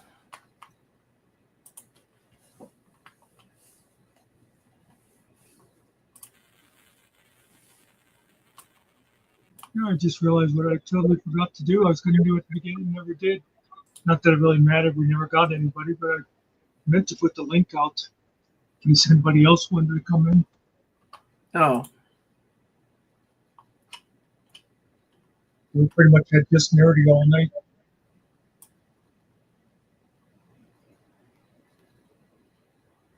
Harry and Donna joined me today when I did my short live. I can't remember if Nerdy was there too or not.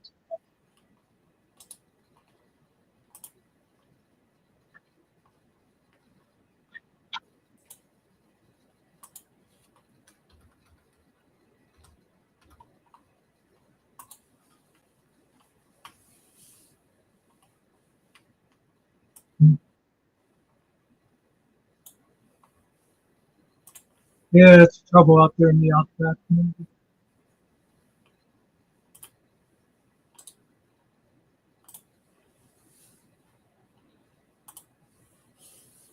Okay, I didn't make the other song because they wouldn't let me do it. But okay, I was wondering why the other song didn't come out. But yeah, now I remember.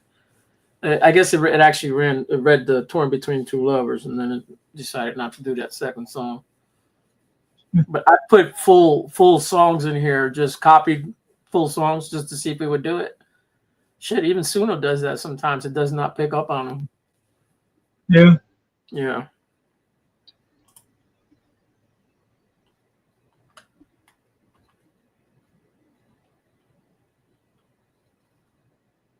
You know, if I ever got enough people and stuff, however many you have to have, and would try to go monetized, it never worked because it's like 80% of my videos have the copyright warnings on them that they don't affect me now, but if you're monetized, you have to get rid of them. Right.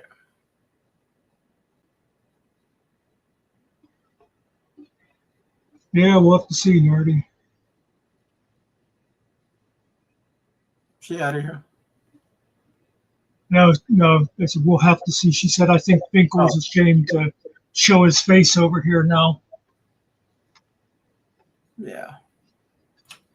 You have to remember, Nerdy's on the other side of the world. It's like 7 a.m. where she is. Yeah, it's 5. I think it's 5-hour difference. So it is.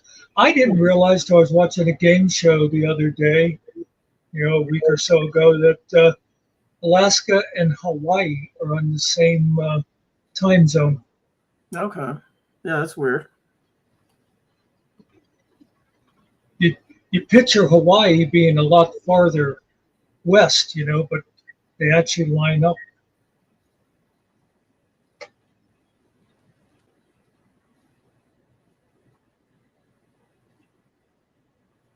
I don't know why it keeps flagging me. I don't see no artist name in here. Oh, there is artist name right here at the beginning. Okay.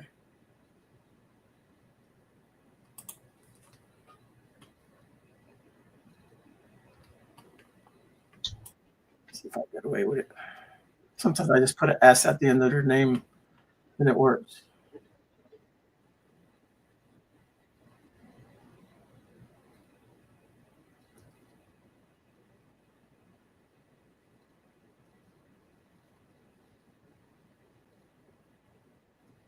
Nope. It failed. All right.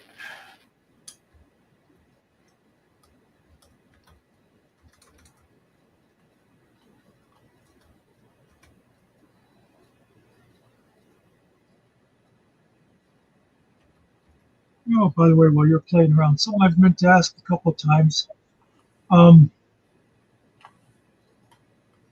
Where is it? Where is it? Oh, that's the wrong thing. Yeah. Listen to my opening once. I know it's not a great opening, but I am proud to present The Muckster Show. Our host just may be the most intelligent and witty person on YouTube. I am surprised he has not been snapped up by Fox News. Ladies and gentlemen, you know him, you love him, I can't live without him. Here's Muckster.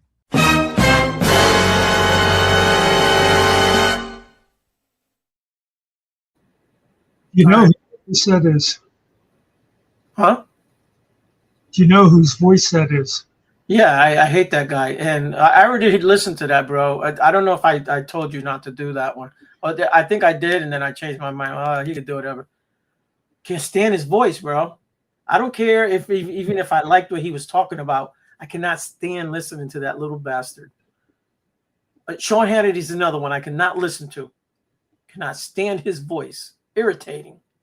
Yeah, that's whatever his name is. But yeah. Cruz. Yeah, Cruz. Oh, that's Cruz? Oh, you know who I thought that was? Yeah, he's another one I don't like listening to. No, I thought he was the Jewish guy. Bernie? No. Young guy. He's a commentator. He's not even a political guy. Yeah, I don't know. Hold on.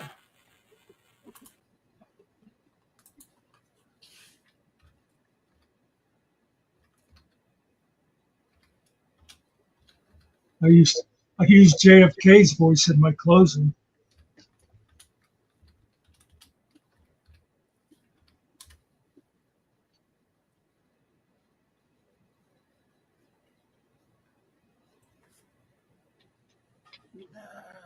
Let's see.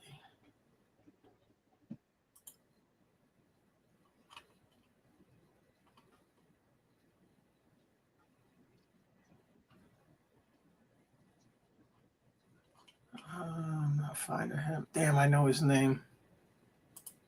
Yeah, I don't like Ted Cruz either. No, not Nick Fuentes.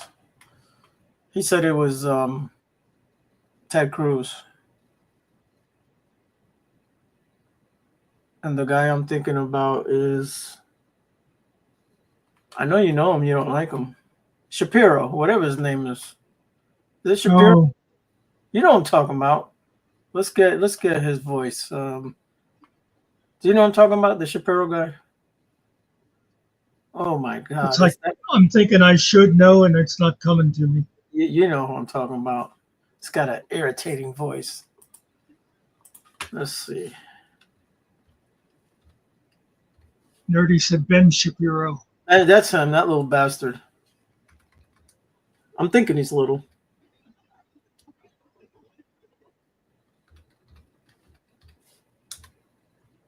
Yeah, that's him.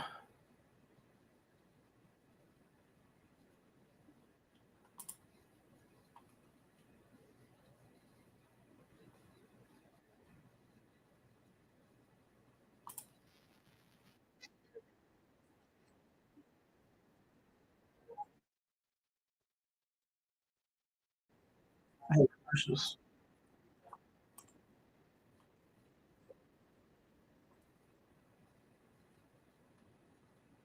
Now, you know, you're not supposed to say Jewish. You're supposed to say bagel, like Todd does. Oh, yeah, the bagel eater. Let's see I if you get a, can. I get a, I get a kick out of that. Like that's supposed to be better. You know, that'd be the same. Like if you'd say to somebody, "I can't stand that guy. He's an N-word." It's like, you know, you might as just as well said it because that sounds just as bad. Right. You're saying the same thing, you know. Tell me if you can hear it without us showing the video. You hear him? No, you can't. No, can't hear it unless you bring it up.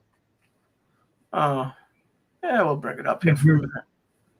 Yeah, Well, I can't thought hear you it. could hear it in the back though. At least the No, you could if you're playing it, but listen to this irritating voice. Why Superman would be a hero as opposed to a villain is because he grew up in America. All right, it's enough of that garbage. I just want to stab myself in my ear holes with 2 screwdrivers. Oh, I could not listen. I swear, dude, that dude could be the greatest, like the savior of the world, and I will not listen to him because I can't stand his voice. So you're saying I have to get rid of Ted Cruz and put Ben Shapiro on my opening? It's the Ben Shapiro. I don't know who's worse, man. How about Joe Rogan? Nah, Joe needs to stay out of the politics, man. Let him stick to what he's good at: smoking weed, doing some psychotic drugs, and just interviewing people, man. That's what he's good at. Do comedy and well, MMA. If that's what you call comedy, I don't think he's funny at all. But I never thought he was that great as just a stand-up comic either. Yeah, I don't get his comedy anyway. So she wants the Donald Trump voice from South Park. That is a good one. I'm gonna play this song here.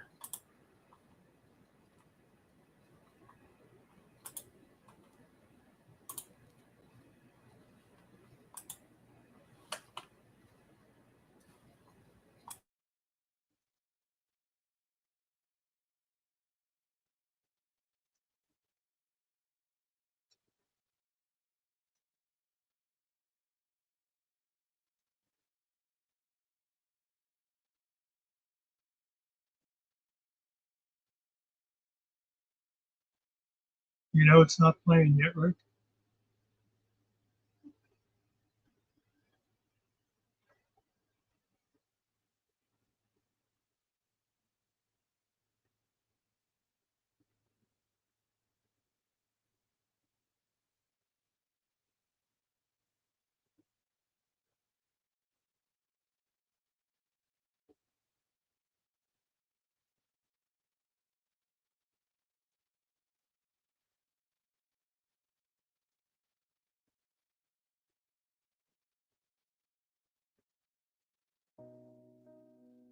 Yep.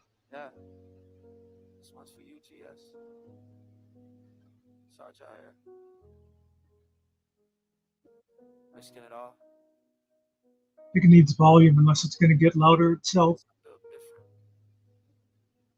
No, it's up there. Met GS on a Tuesday, vibe kinda moody. She said, Sarge, you ever die for dessert? Girl, don't test me. You talking sweet, but you playing dirty chess. See, I'm trying to be the soldier, you trying to be the stress piece. We linked up at midnight, under that figure light, sipping no milk chair, cause you don't drink Sprite. Talking about your goals, talking about your exes. I'm not in my head, but I'm reading them subtexts. Yeah, you said, bring me goose, boy, bring me the good ones. I drove cross town like my gas tank wasn't on fumes. All for a smile, all for a maybe. I'm laughing at myself like, Sarge, you crazy. Sergeant Sprinkles going boost for GS, like I'm fighting for the crown in a powder sugar mess. It's sweet, but it's fatal. The writing's on the table. Funny love story, but the end is unstable. Sergeant Sprinkles going boost for GS. Boost squad laughing like, boy, you obsessed. I'm caught in the sugar, I'm drowning in the glaze. This love's a joke, but I'm playing anyway. She says she's generally specific, yeah, real unique. Got a list for a list, got critiques for critiques. Every day feel like a boardroom meet where she slide in a roast between bites she eats. But I'm addicted, that's the tragic part. Every sarcastic smile like a dart to my heart. She say, Sarge, I only love you for the poofs. I'm like, bet, at least you honest with the truth. I know it ends, it's a Netflix fade out. One play left, then you ghost in my hideout. Still I run the mission, still I risk the crash just to watch GS wipe sugar from the stash. Sergeant Sprinkles going poofs for GS like I'm fighting for the crown in a powder sugar mess. It's sweet but it's fatal, the writing's on the table. Funny love story but the end is unstable. Sergeant Sprinkles going poofs for GS.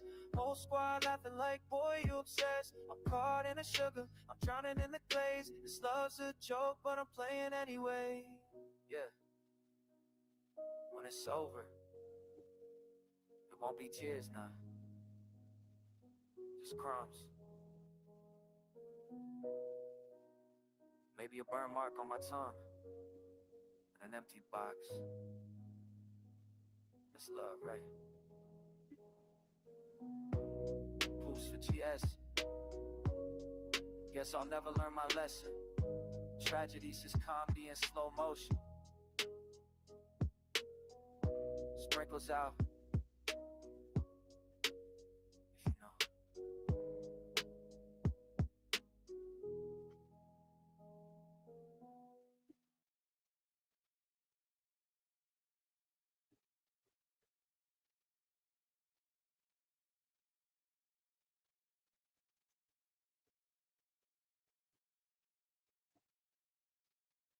It got the whole song wrong. That was funny though. It thought Todd was the girl, Sarge was the man.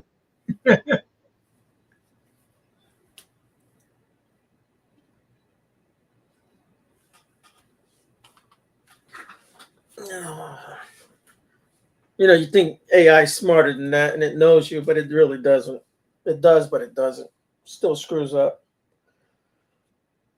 I tell it the same shit all the time, man, and it never listens to me.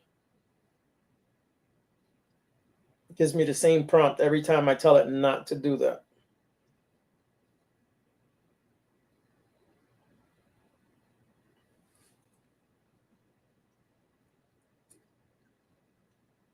Yeah, I'm surprised he didn't stop by here. Yeah, he'd still be doing his handoff and stuff, I think, now. Yeah. We'll see if he comes in a couple of minutes. If not, Nick Nerdy's right. He's ashamed to show his face. Or he should be. Well, if he comes in and he's got an orange all around his mouth, we already know what he was doing. Yeah.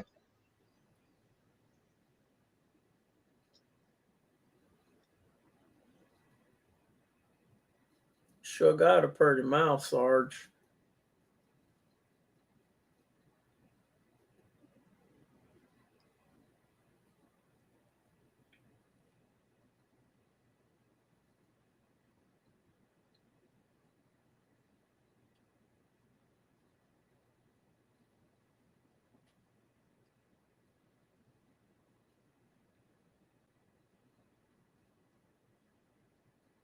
So where'd you get the volcano thing from, Muckster, in the back? YouTube video. Oh, okay.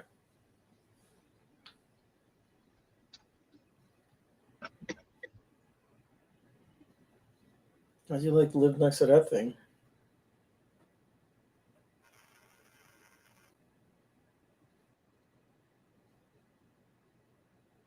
Looks muy caliente.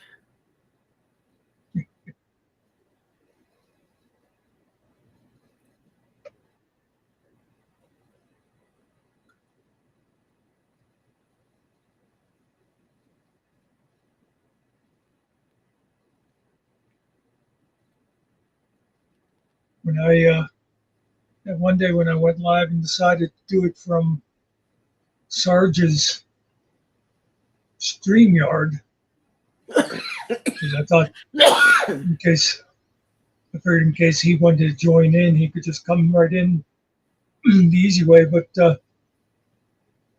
I realized I didn't have like any background or anything over there on his. No intros or Right.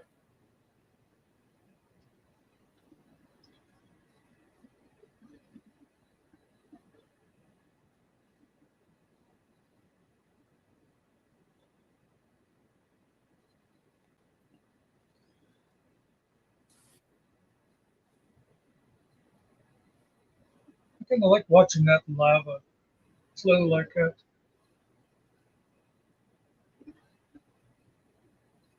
Yeah, it's got to be very hot there too at the same time.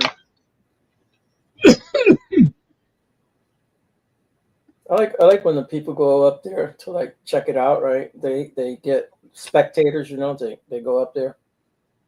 Yeah.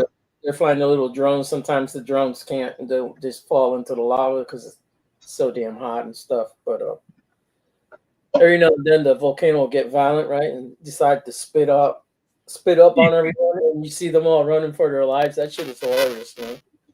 What do you think's gonna happen when you go up there? You know what I'm saying? Freaking volcano.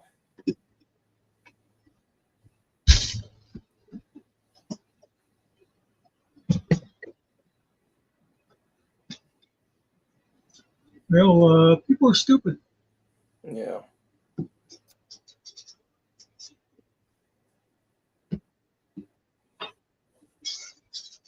Well, that's how they figured the electricity, right? They tied an electric thing to a string on a kite and found out, oh shit, you shouldn't put that up there when it's lightning. That thing is gonna bite you.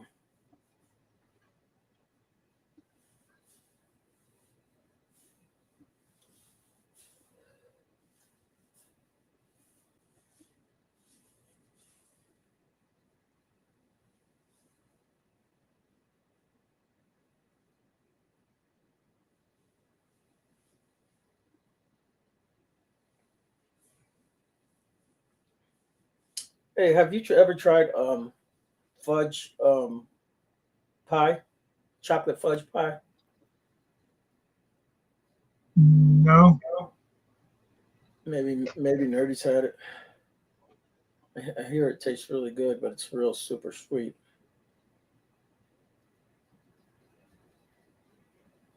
No, I've had chocolate pie that was basically just like chocolate pudding, you know. Yeah, I've had that. That's good stuff too. And then some like whipped cream on top of that or something. Yeah.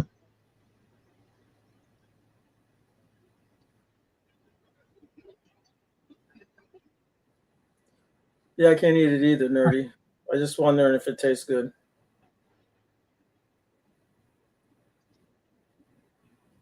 So here, look what I found.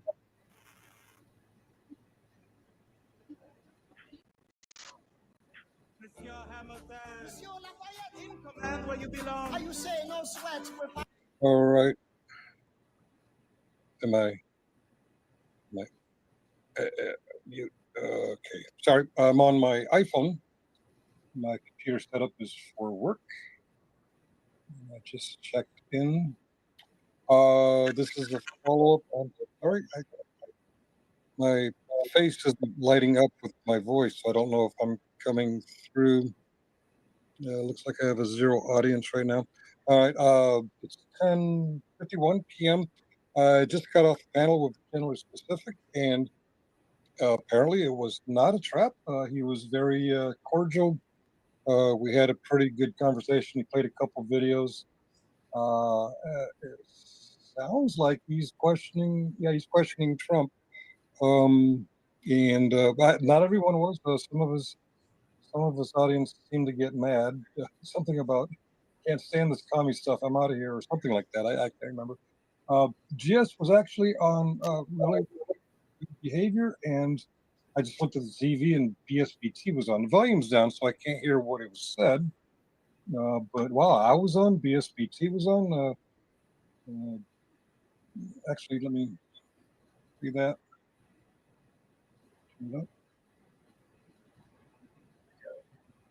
Read to translate or whatever my situation. I don't really understand the context of it, or. Well, my point is I don't think that, I think they did it just to be assholes. Okay. Because, BSBT doesn't seem to be talking, so I don't know. Maybe it's just panel hopping. I don't know. Brick Jones was actually up there too, and he was not screaming and hollering. So it was actually, I think it was a very productive conversation. Now I got texts from some of you. Okay, none of you watching. I got texts from you when I first went on. People were concerned. Okay, today's my sobriety anniversary, the 9th of August. People were a lot concerned that drinking was some kind of trap for my sobriety. Ladies and gentlemen, something about someone's choice, working through a program, leaning on a higher power to not drink. I recognize my alcoholism as I'm okay without alcohol as long as I don't have that first drink. People went through this back when Muckster used a free beer cartoon between segments of something he was showing, and people were like, "Oh, he's going to make Finkel drink." No, there's only one person who can make Finkel drink, and that's Finkel. So whether I'm sharing a pan and you're drinking, whether I'm watching Sarah the Raging Tomato on her drinking night, or GS's sip. Actually, he was sipping. He wasn't lap shade drunk. So no, I don't know what. I mean, no, he can't make me drink. I see people drink and get high on YouTube all the time. It's not a trigger. I wish I could explain it to my mom. She always hides the wine when I go up there and visit. Actually, I'm going up there to visit next week, a week from tomorrow. No, Mom, you don't have to hide the wine. If I decide I want to drink again, sadly, I would go out and I would purchase it, because not only can people not make me drink, they also can't stop me from drinking. My sobriety or my drinking is entirely on me. So those of you who texted me, I appreciate your concern. I'm fine without alcohol. I was drinking H2O. I was drinking water and eating popcorn. I think I shoved more popcorn in my face than people like to make fun of. Oh, that's my last reminder. I'm already logged in. It's okay. The alarm clock shut up. Where was I? Oh yeah, I was eating more than any YouTube channel we've ever made fun of for eating on panel. So sorry. I was looking at TV. Okay, yeah, he's still sipping his whiskey. A great story behind the whiskey. He bought the whiskey from the Class 6, and it's a whiskey made, produced by Green Berets who were in Afghanistan. I have to watch it again to get the whole story. But no, alcohol does not bother me unless I consume it, and it's my choice whether I consume it or not. I work a 12-step program to keep me on the right side of that. Because my problem is if I have one drink, if I choose to consume one drink, I don't have the bodily faculties to say no to the second, third, fourth. If the engine doesn't get you, the caboose will. Okay, no, it was a good conversation. I don't know. I think I may be over to pull GS over to the Democrat side. I don't know. One thing the entire panel agreed on is that people have to get more involved. They all seem to agree that Trump is taking too much power, and the Congress and the courts are not balancing that. They're not checking him on that. What's her name? Rats to the Moon. She's pointed out that for many decades she's watched both parties try to take power while they had the presidency, and I don't disagree with that. But usually in history, if we have a Democrat president who's taking too much power, a court or a Congress will stand in their way. In this case, we have a president of one party who's trying to take too much power, and the Congress and the courts, for the most part, are allowing him to do it. They're not stepping up and taking their bit. And I can't even I can't even tell if I'm transmitting. No, okay, I'm live. 6 minutes 42 seconds. Okay, I just can't see my my circle light up when I'm talking. All right. I really should focus on work. 10:57 p.m. And my coworkers have said hi, and now I'm green. Oh, no, I was green. And now I am green in Teams. And if you're not a member and you're curious about how the panel went, watch it now, because usually, as I understand it, after a panel's done on GS's live streams, he puts it behind the paywall. So if you want to see me getting along with folks, now's your chance before he ends the stream. I was kind of surprised when I looked over the TV. BSBT was on. Brick's talking right now. Let's turn it up and see what Brick's saying. I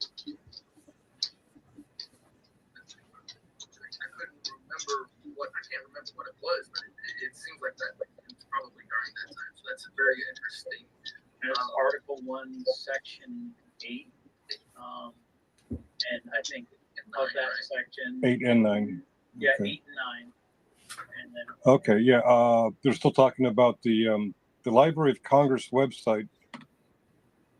Accidentally, on purpose, we don't know, omitted parts of Article 1 of the Constitution. By the time GS brought it to my attention, it's already back. I didn't even know about it. But it's there. And we all believe that it's because the people called the Library of Congress and said WTF. So it was pretty amazing. I was on from about 9 o'clock till 10:40.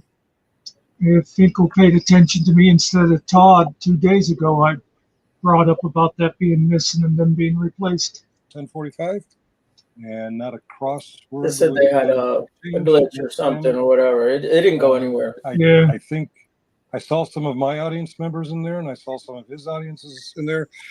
Not too happy. I don't know if they were happy because I was up there, or if they were unhappy because we're not lockstepping behind Donald Trump. I'm not sure. But for the most part, even the chat seems pretty groovy.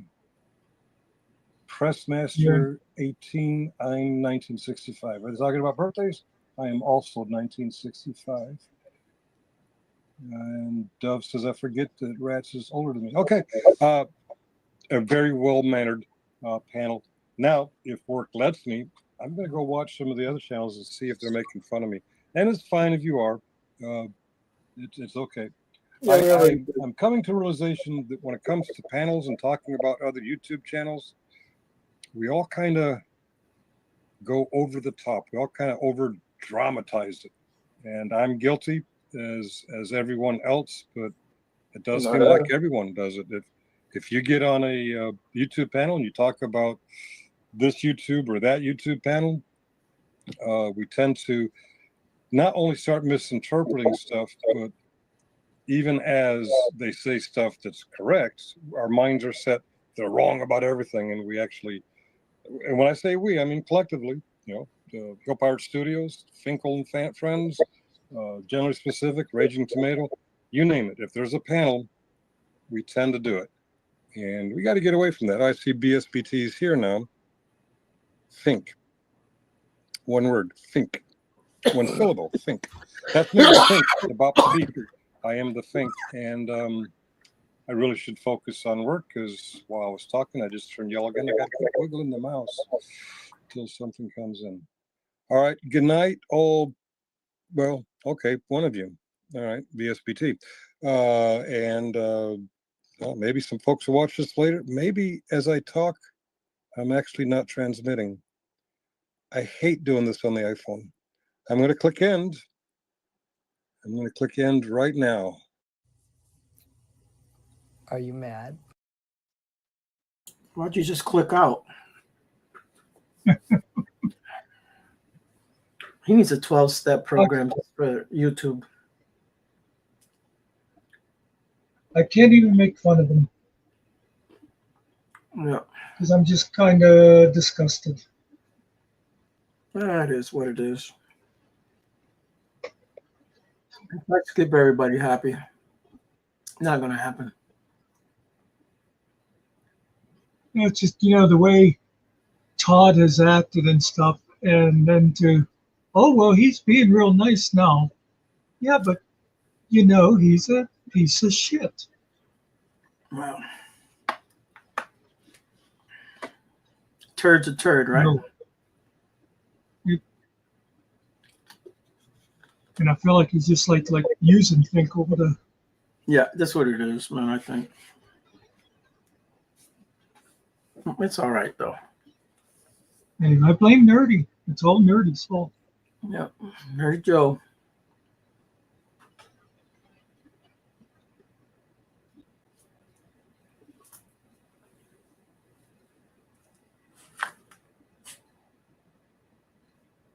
You okay, buddy? It looks like he had one too many. Can you open your eyes?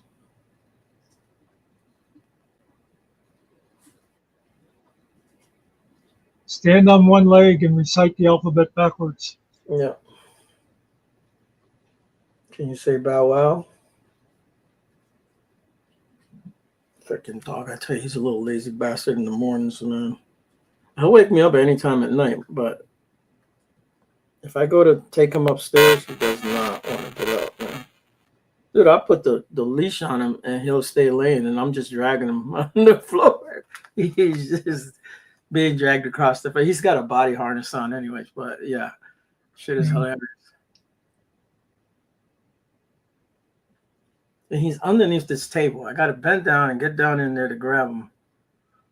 Pain in the ass. I don't put him close to me because he likes to get behind the chair. And if I back up, I'm going to run him over.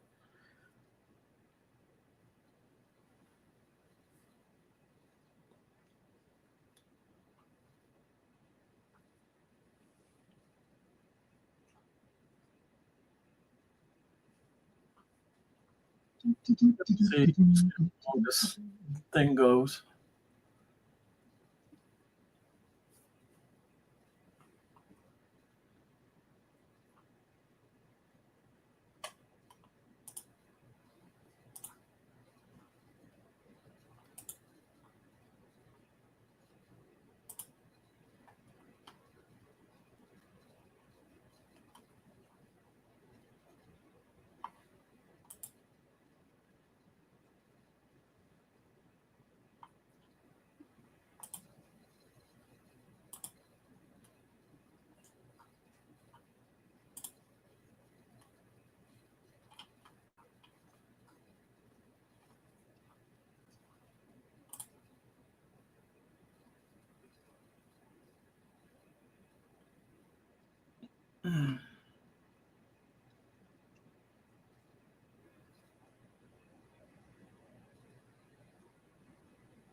Your favorite channel's live. With the, Yep. Don't even say it.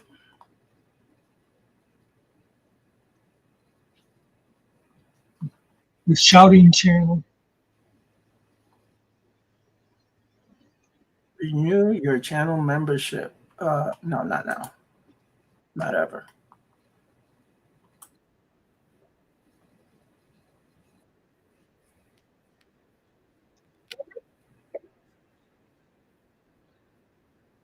You just wonder Hey, a my lot buddy. of times.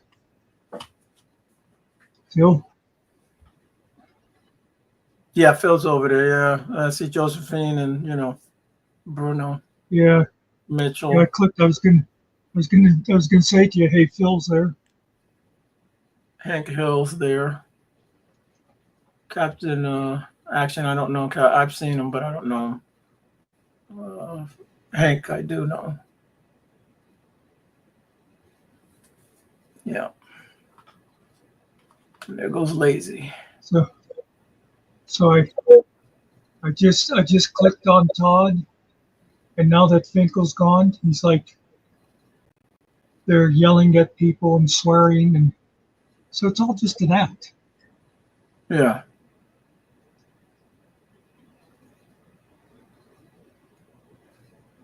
Hey, Sonia, it's been a while since I've seen her.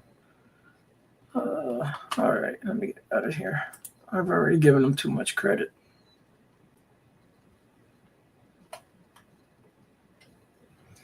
I mean, if You know, I you was like going to that say about that kind of channel, just go to it. You know, not my thing though.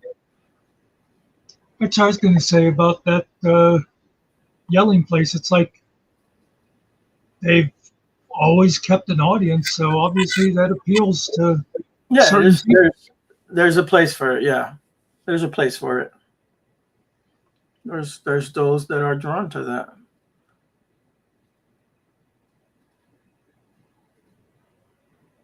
It gets kind of old quick though, you know. It's kind of like you know, the rubbernecking from an accident. You know how people drive slow Yeah. now and looking at what happened.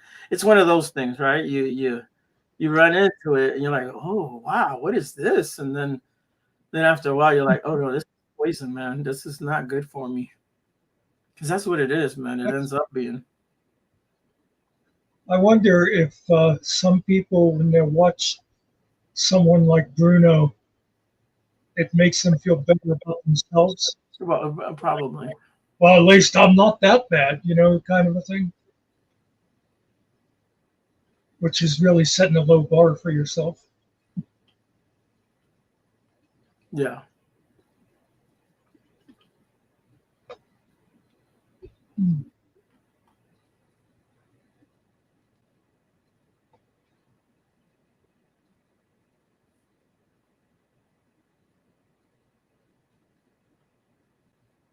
You know, something I was just thinking about this the other day. That place, it has like the perfect example. It's like 2 times that when I was talking to someone else about that place, and the one time was Mello, your buddy Mello's, not long after he left. And the other time was over at Summers. And like both times, I said something along the lines of, you know, when they're there talking about that place, I said, well, you sat there and watched this happen to people, and you said nothing at the time. And both of them responded in the same way. They thought I was like complaining that they should have stuck up for me. And actually, with Mellows, I was talking about, you know, like Bear and Grim and stuff. And Summer, of course, you know, she saw lots of.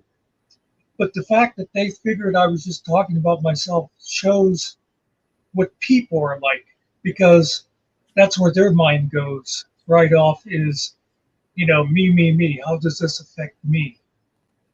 And I was talking about other people, you know.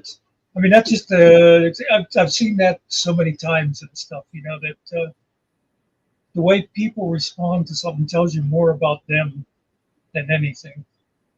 Yeah. Well, I'll tell you, one example. I pulled into Pizza Hut, and this lady pulled into the handicap space, which is one of my pet peeves.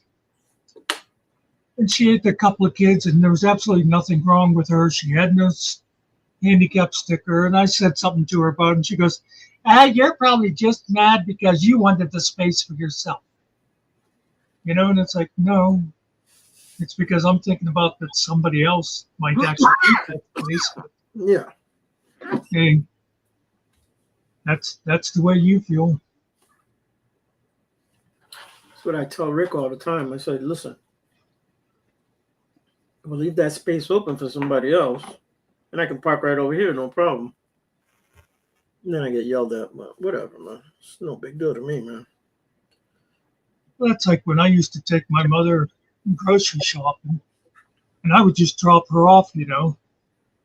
And I had a handicap placard for her, so I could have legitimately parked in the handicap space and waited for her. But I thought, if I'm going to be sitting in the car, why bother? I'd go and park farther back in the lot and then watch the door and wait for her to come out. But you'd see people all the time, they'd park in those spaces and then just sit there. It's like, there's so many people that they think they're the only ones in the world. Yeah.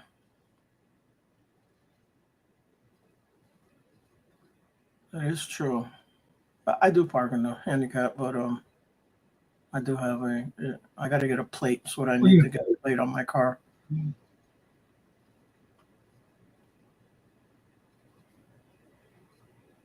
We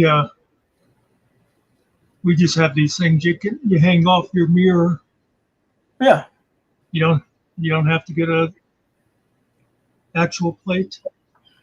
Yeah, I know. But I don't drive with it on there. I can't have that thing in front of me. It bothers me. Actually blocks Actually, me. I think you can get a ticket for driving with it hanging there. Yeah, I think so.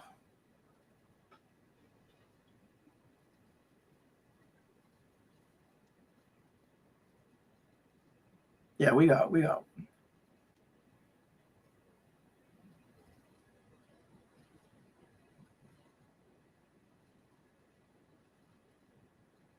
I most definitely ain't gonna fight over no damn spot. There's a whole parking lot there.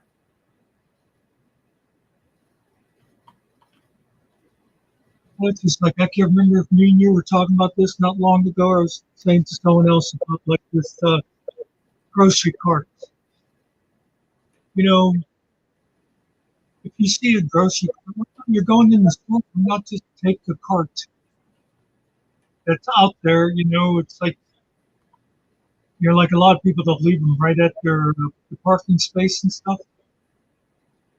So what's it to you? If your nose to take the cart in with you and save somebody else a little bit of effort. But so many people will just walk by the carts and leave them laying out there. Yeah, I always put them where they go in the cart thing. Yeah. I know a lot of people don't do that. You know what? It's funny because the other day, I was parked next to the carts, but I didn't realize that there was a car there. And then I walked like way down, and I put the cart away, and I came back. And when I was pulling out, I was like, "Oh shit!" It was like right there. I just had to take a couple steps over, man. I walked all the way down there, and then even knew it was there. Didn't even notice it. So I pulled out. I used to a lot of times when I used to actually do my own shopping and stuff. I'd go, there'd be somebody putting their groceries in their car, and I'd go over and wait for them, and they'd look at me and I'd say, "Well, I figured I'd just grab your cart." "Oh, thank you very much." It's like, it's not that big of a deal. I'm going to need the cart when I go in anyway, Yeah. All right, Nerdy. We're going big time. She actually said that. Yeah, She actually said that like an hour ago. I didn't notice it right away either. 9 minutes. Yeah. Yeah. If you watch Cart Narcs, you know why you put the damn cart back, man. Yeah, see, I think that guy's an asshole sometimes the way he is. Yeah, well, he plays different characters too, and is it him all the time? I'm guessing it is him all the time. Yeah, he can be, but people can be too. Oh yeah, yeah. I have no love for people who don't put their carts away and stuff.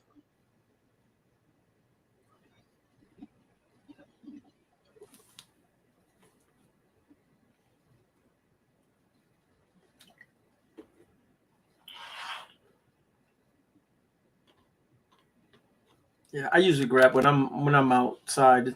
I'll usually grab a cart outside. I don't wait till I get inside. Just grab the one that's right there. If it's next to my car, I'm most definitely gonna grab it, so it doesn't end up on my fender somewhere.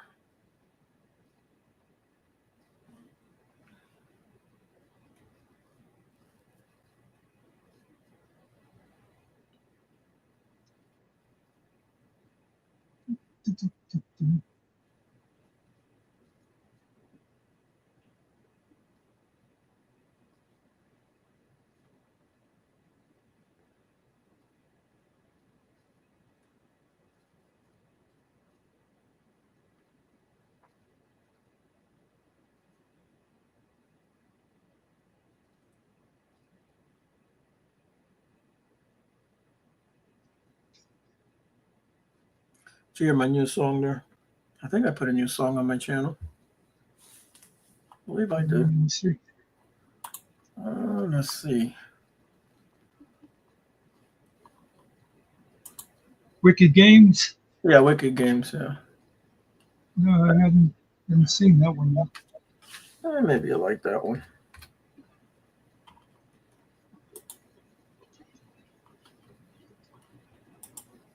Let's see.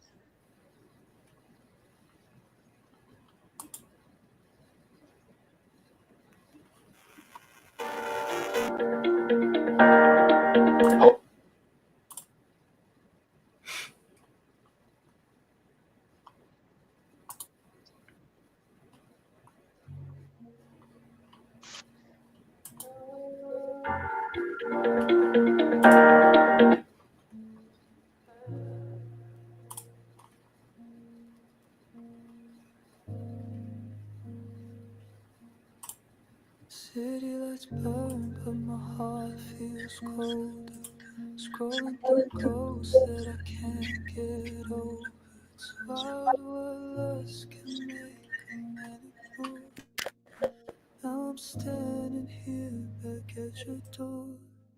I never thought I'd get so deep in you. Never thought I'd lose all sense of truth.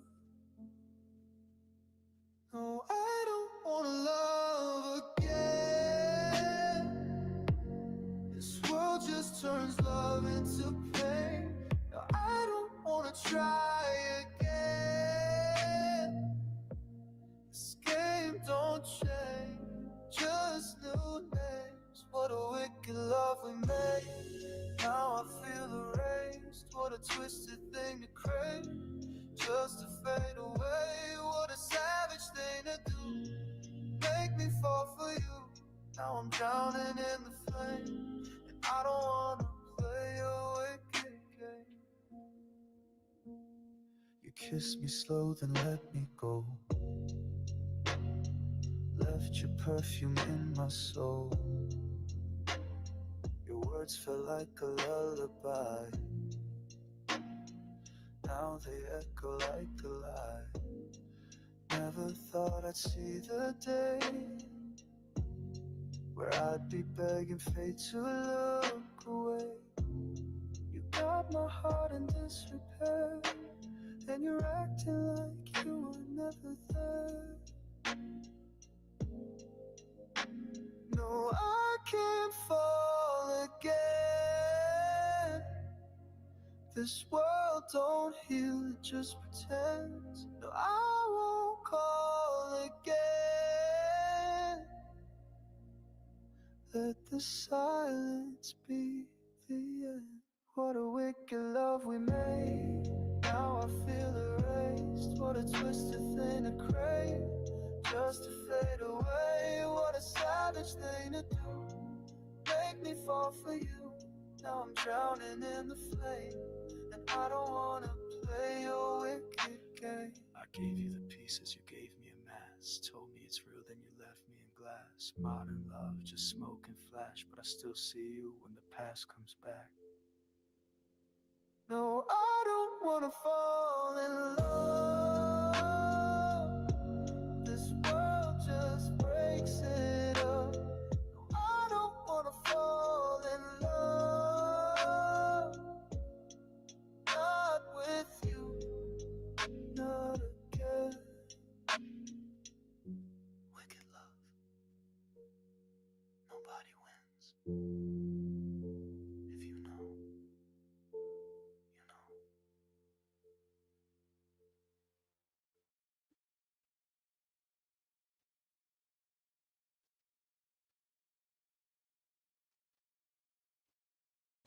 Yeah, that was nice.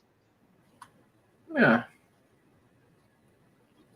A little different there.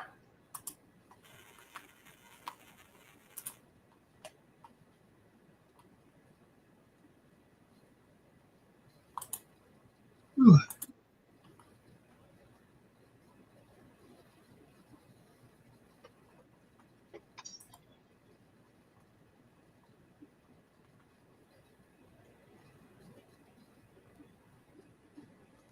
Oh, so I put that one out yesterday. Okay.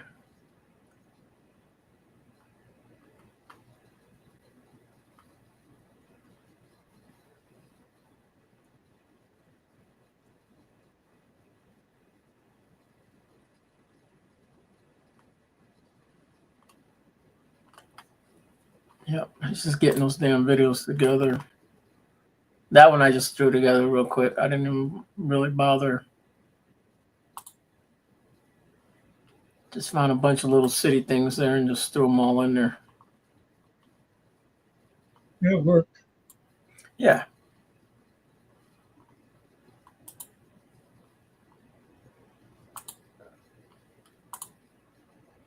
They don't have to be. I know people like the videos and all that, but they don't have to be all fancy, smancy, whatever.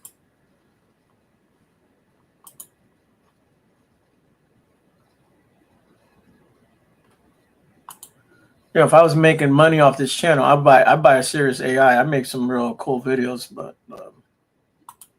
yeah, YouTube doesn't pay me. I don't do it for that anyway, so it's just something I like to do.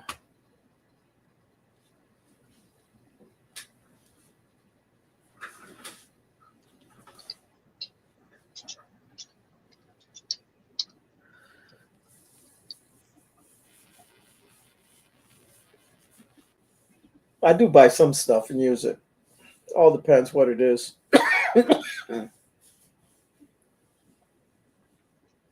Like the one there with the Finkel one that I use.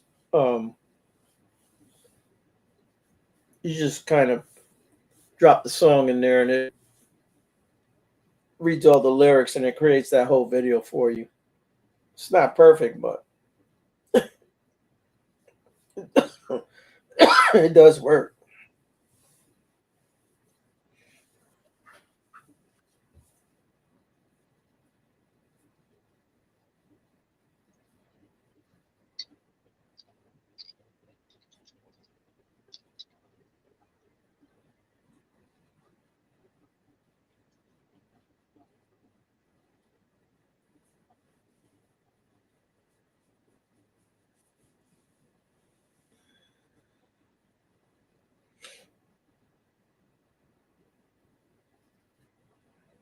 Have you ever watched the Happy Gilmore movie? There's a second one out now. It's on Netflix. I think I saw the first one when it first came out. Golf. He plays the golf. He was a hockey player, but he plays golf. Yeah. It's I don't. It's classic Adam Sandler. He acts like a child. Yeah. But I started watching the second one. I got about a half hour into it.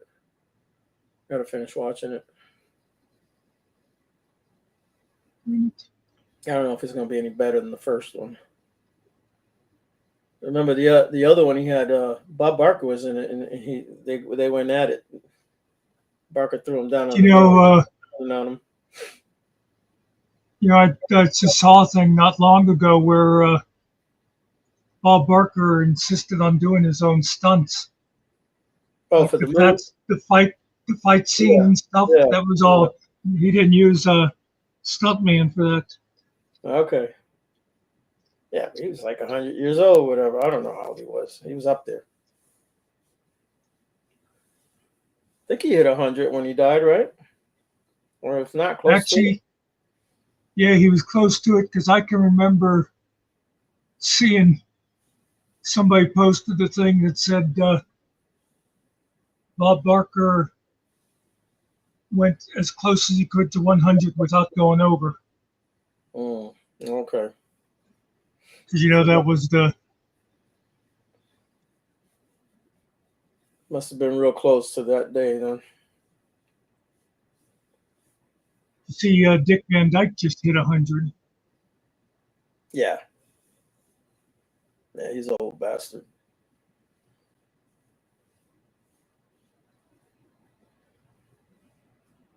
Still walking around with that beard. I mean, he still looks the same to me, but. He's in hospital now. Oh, is he? Oh, I know Yeah. he was getting out and doing stuff, but okay.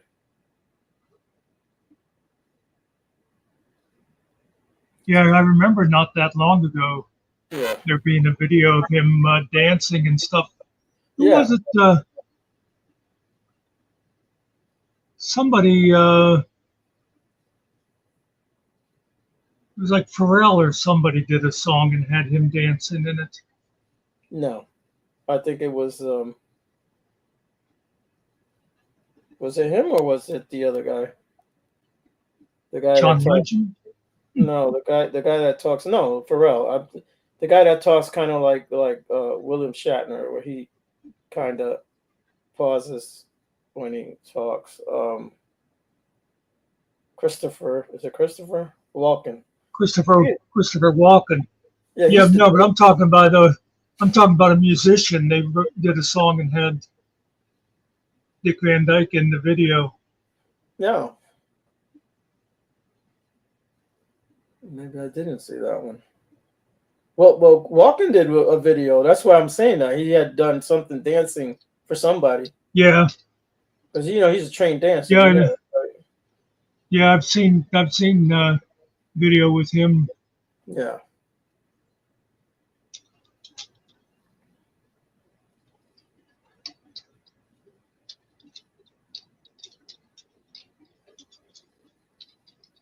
You watched the video of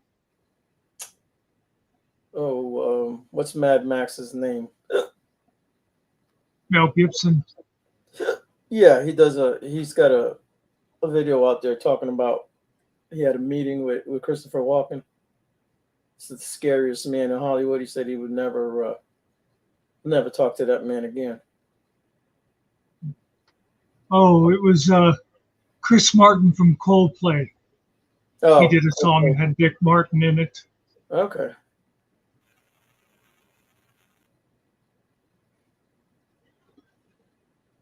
Yeah, I didn't see that one.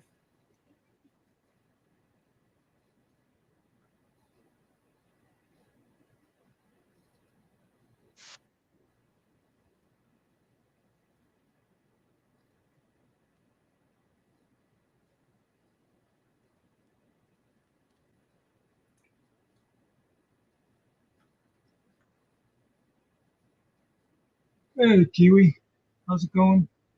What's going on, Kiwi?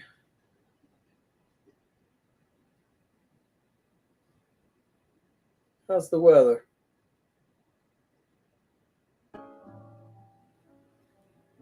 We've been through low, Never seen it. snow. I'm all yours. You've got all my love. Whether it rains. Don't want to do too much of that. That'll be pressing the luck. Oh, is it cold? Okay.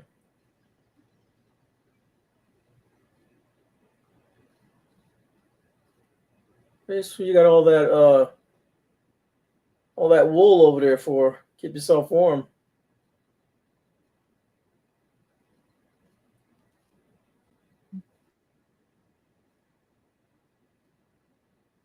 Get little Bo P and his brothers to come over. They'll keep you warm.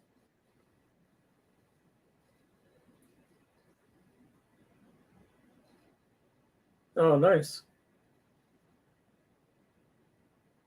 Wow. We don't call those hills, we call them mountains, but yeah.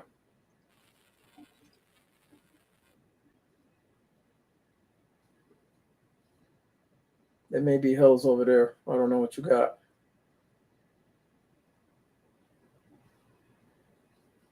I know people claim I live in the mountains, Yeah. but when I'd go up to my sister's, I'd see real mountains.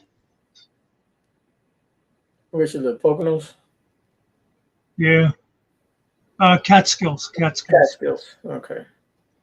It wasn't a joke, Kiwi. That was the truth, bro. I said that's what you got them wool. That's what you got them animals for. Get that wool. Keep you warm. Nobody said nothing about you having sex. We know you do that by yourself anyways.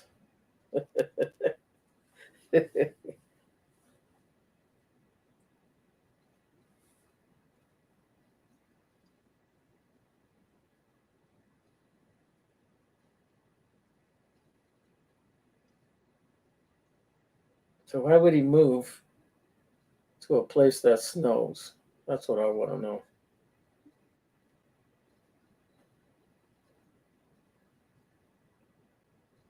When he Well, moved, that's I always wondered about when people were settling this country, and you'd have people that would like stop in North Dakota and be right. like, "Yeah, this seems nice." It's like you think, one winter it'd be like, "Yeah, maybe we'll keep moving."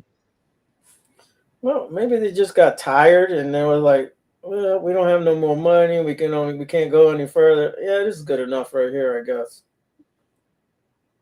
But yeah, cold place. It's colder than here. Of course, it'd be like New Zealand.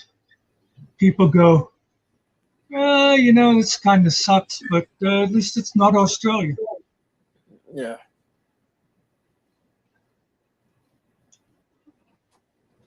Plus, we got, all the free sex with the sheep. That's right. All the loving you want.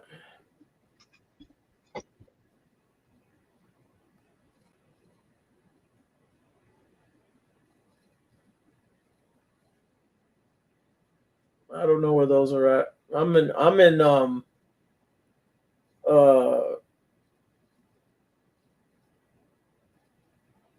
Appalachian Mountains. Adirondacks are upstate New York. Okay. I think that might have been what he was going Yeah. for. Yeah, I'm actually in the Appalachians too. Yeah. Yeah, it runs all down the whole East Coast there. Yeah.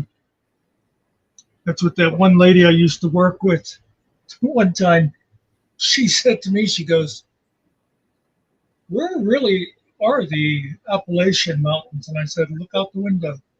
Yeah. 'Cause, like around here, they're called the Alleghenies. It's sort of like the No, well, it's section different. of them or whatever. Yeah, we have Allegheny County here. We have it's a town now, We have that here. I don't know where it's at. I hear it on the news all the time, but it's not. It shouldn't be too far from where I'm at.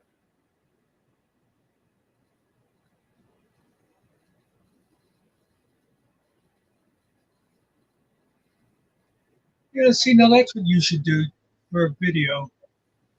I think you and the old lady should go and hike the Appalachian Trail from beginning to end and do a video about it. No, that's just dangerous, bro.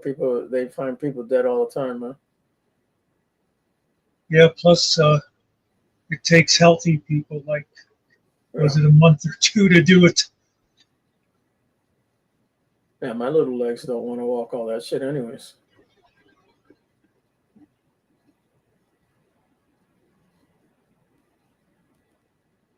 I don't think the Appalachian Trail was anywhere near me. Oh, it's right here, right? It's like you can come off the trail and come to town right here. Oh, yeah? Yeah.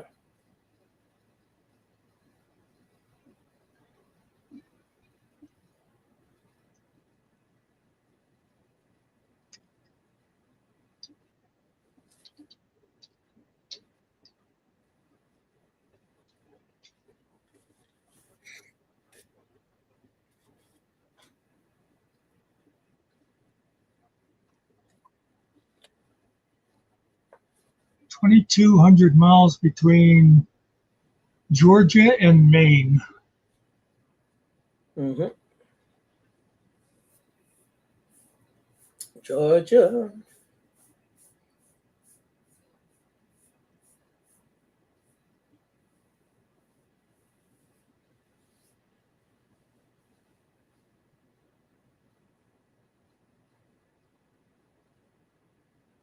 Trying to see a map to see just where the closest spot it comes to where I am. Mm. Having trouble. I do with my phone. Oh. Yeah, and I'll check here. I'll tell you if it's real close to me. I know it is, though.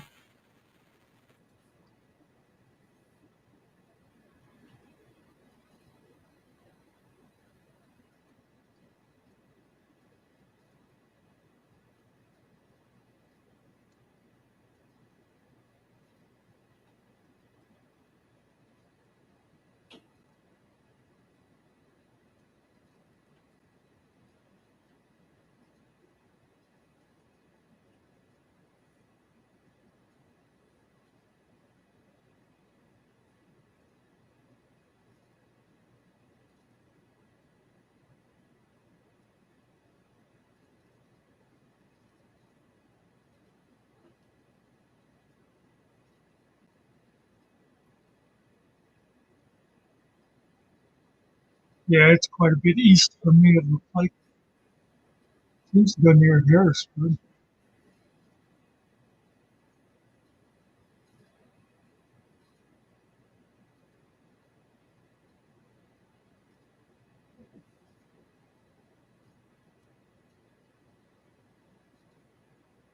Mm.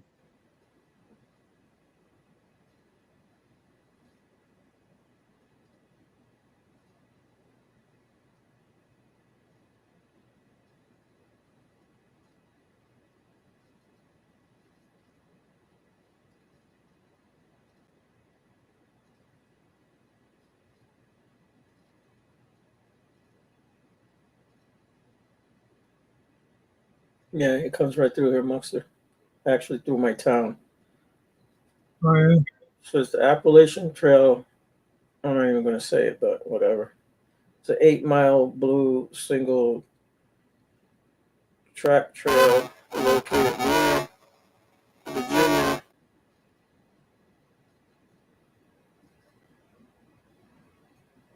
I don't want people visiting my town.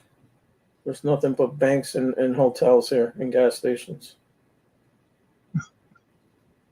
It's nothing else.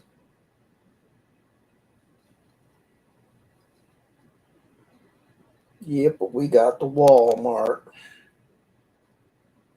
Yeah, we have a bank.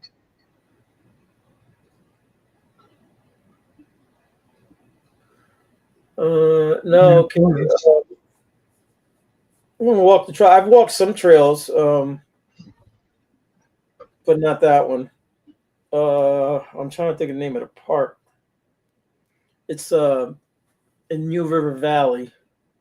We have trails out there. There's different places you can go out here. There's trails. You can actually ride your bikes through there too, like mountain biking. I don't run too fast these days, and there are bears out here. Just saying. They don't bears I really don't know. Right. I don't know if it's all over the place or if it's just a Pennsylvania thing. Do you ever see rails to trails? No, that's like old rail lines, and they yeah. pulled up rails and the ties and stuff and made them into hiking trails.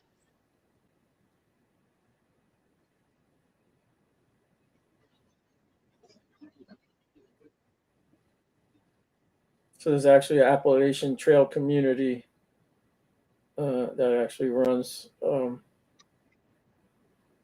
they have them all here. Appalachian Trail community in Maine, Appalachian Trail community in Vermont, Massachusetts, New Hampshire, Pennsylvania. So it says Bowling Springs, Duncanon, what I don't know. It's just Duncan. Duncan. Oh, that's how you say. Okay, and then Wind Gap, PA. Is that close to you? Any of those? No, I think that's over towards Eastern Park. Yeah. Then there's the trail goes to New York. They actually have a Harlem Valley in New York. Did you say Wind Gap or Wind Gate, PA? Wind Gap, GAP. Okay. Yeah.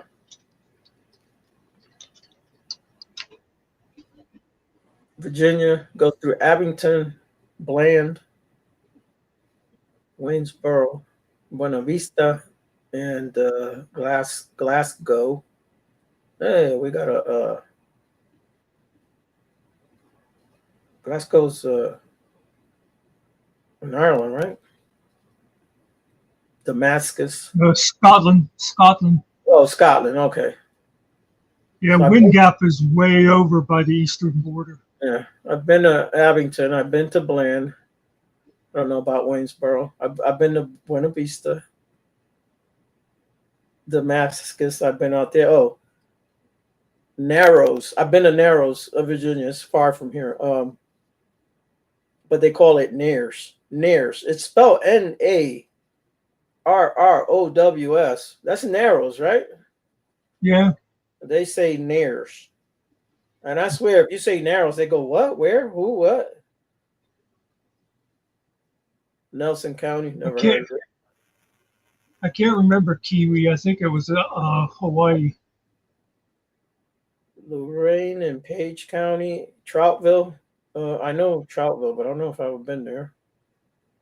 And Front Royal, VA, whatever that is.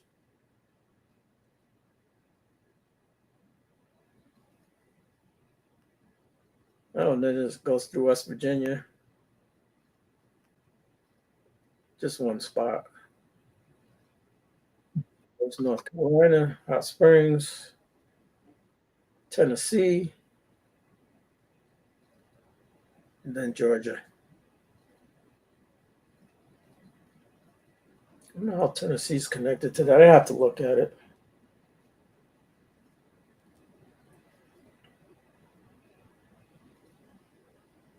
Oh, I see. Because it heads out towards Tennessee that way, and then it goes to Georgia. Yeah. All right. Shit. That's I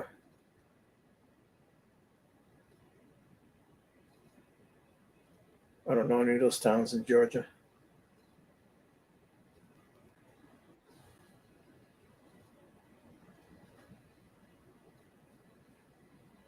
Yeah, it's pretty cool. They have it all. They have it all mapped out. But you can get off the trail and come to my town. That I do know. I've seen videos people have made on YouTube, and I've seen them come into town.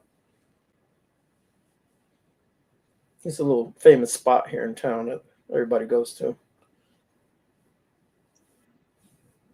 Yeah, I think a lot of people, they'll hike it like maybe 1 week at a time or something, and they'll do it over years or whatever. Yeah. Each summer they'll do so much of it and go from like one town to the next.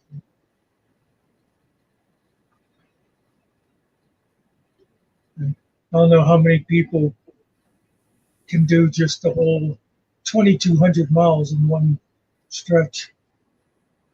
Yeah, there's people that do it. Those are the hardcore people, because you're camping out. You know what I mean? You're living off your backpack. Everything that you have that you need, you better have it. You know what I mean? Because you can run into whatever it is, freaking horrible weather, right? It could be rain, could be snow. The trail never shuts down; it's always open. Yeah, there could be fires. We've had fires out here, all these wooded areas. Could be, wild animals, a freaking bear or whatever, a rabid raccoon. Raccoons are freaking big, man. They get big. There's snakes, there's rattlers, there's all kind of shits, man. You just got to be ready.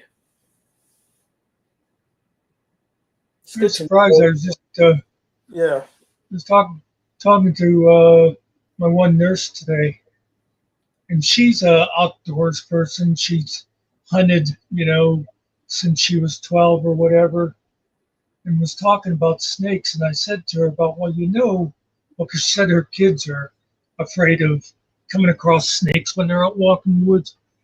And I said, well, I imagine the best way to keep snakes away when you're like out hiking, don't you? And she didn't know. The thing to do is have a walking stick and be thumping the ground as you go, and the snakes feel the vibration. Yeah, okay. And they stay away from you then. Because like a rattlesnake isn't going to hunt a human, but if you surprise it, it's going to bite you. Yeah, Kiwi, I believe it is 2,200. I think that's the last thing I looked at, something like that. Yeah, I think that's what it said when I looked. It's around 2,200. It's long. It's basically almost the whole East Coast, from top to bottom. So you figure if you could do 20 miles a day, say, so that'd be 100 days. Yeah, you should. Well, I'm not gonna say you should be able to do 20 miles, but yeah, you should be able to do 20 miles. Well, because you figure it'd be uneven ground and stuff like that. Right. Weather. Some days you could maybe do. Yeah. And it's And gonna be if you're gonna try to do it as like living along the trail, then you got to have the time to no, set yeah. up your camp every day and all that. You got to eat. You got to you got to use the bathroom. That's the whole. That's what I'm saying. That you got to learn survival. You got to be able to be able to do that. You got to have fire skills. You got to have some kind of at least some first aid training. Yeah. It's not good to go by yourself. What happens if you fall and no one comes around for days? You know what I'm saying? Yeah. Your broke leg. You know what I'm saying? That's the only bad part about that. But I mean, people do it by themselves. Men and women. If I was a woman, I wouldn't do it by myself. But I imagine it's gotten a little better with cell phones, but there's probably a lot of places where they yeah, don't yeah, have any reception. yeah. But how do you? Well, I'm in the woods and someone's chasing me. What do you do? Well, but I mean, for like All right. if So you fall and break your leg or something. I watched a You video watch. on like strange things that happen in the woods, right?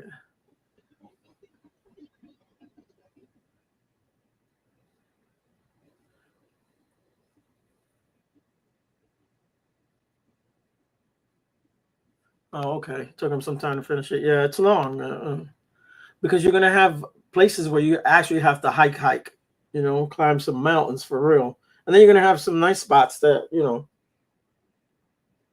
well maintained too. And you could always get trees can go down at any time. It just makes it harder. But I watched this video, interesting video on YouTube, like weird things that happen to people in the woods. So there's this guy. He's he's a YouTuber, and he was going to go out camping for the weekend, I guess.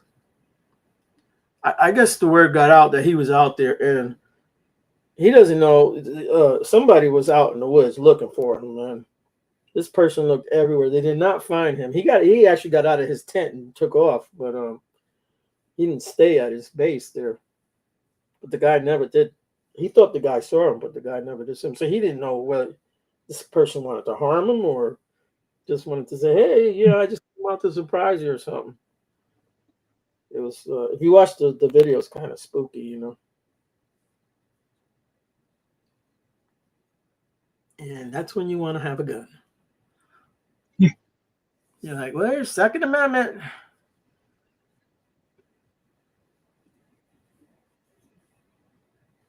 Second Amendment, and I plead the Fifth.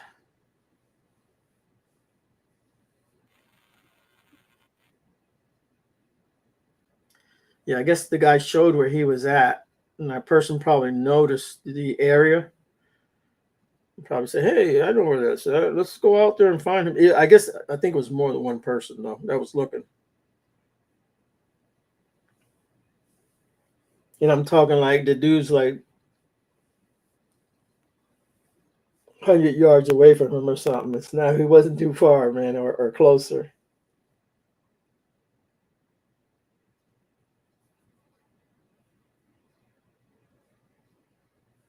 Yeah, it'd be the kind of thing. Put your video up after it's over, not while you're out there. Yeah, well, he was recording and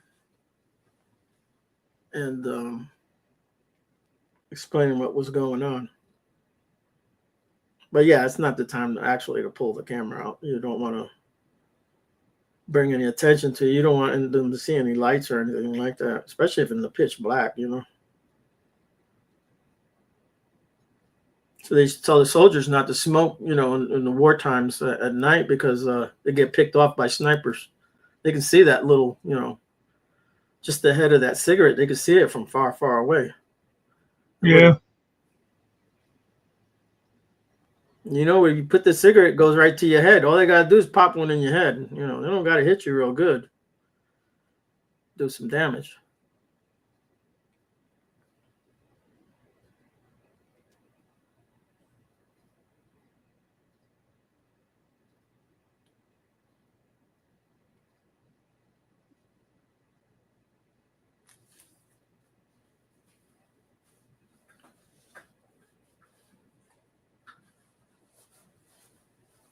We got like little trails here in town and stuff. You can go walk in there. If I'm gonna go walking, I go up the street from here. I just go to the park up here. That's set up for walking and running.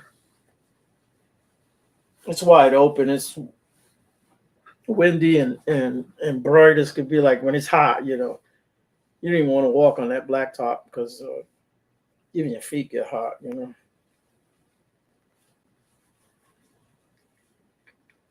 I haven't been walking since the last time.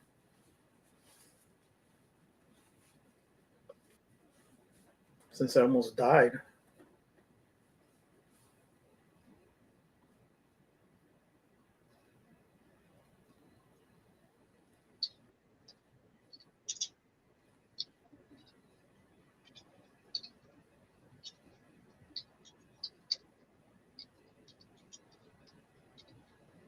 A lot of people take their dogs out there too, and then they let them loose, man.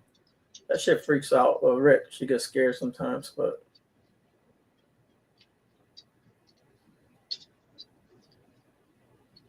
take your dog out there. You're not supposed to let them just run loose. Because we have do we have a park for dogs here?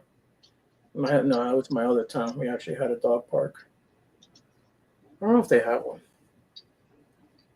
They got other different types of parks here. Yeah, we don't have anything like that around here. They built this nice park for like off-road bikes, Yeah.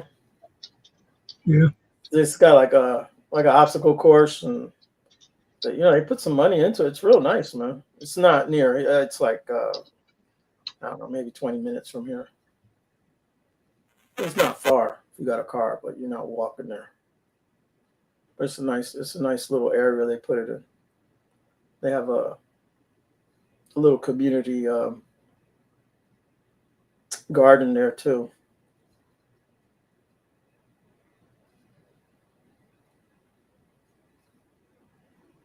And it stays nice as long as people don't just go in there and tear it up on you, or steal all your vegetables after you done grow them. We have a community garden here too, but it's at the college. I forget how it works. You got to sign up for it, but yeah, you get to grow stuff there. I think that's pretty cool. My community garden is just right back in the yard. Yeah. I got big old sunflowers up. Them suckers got big, man.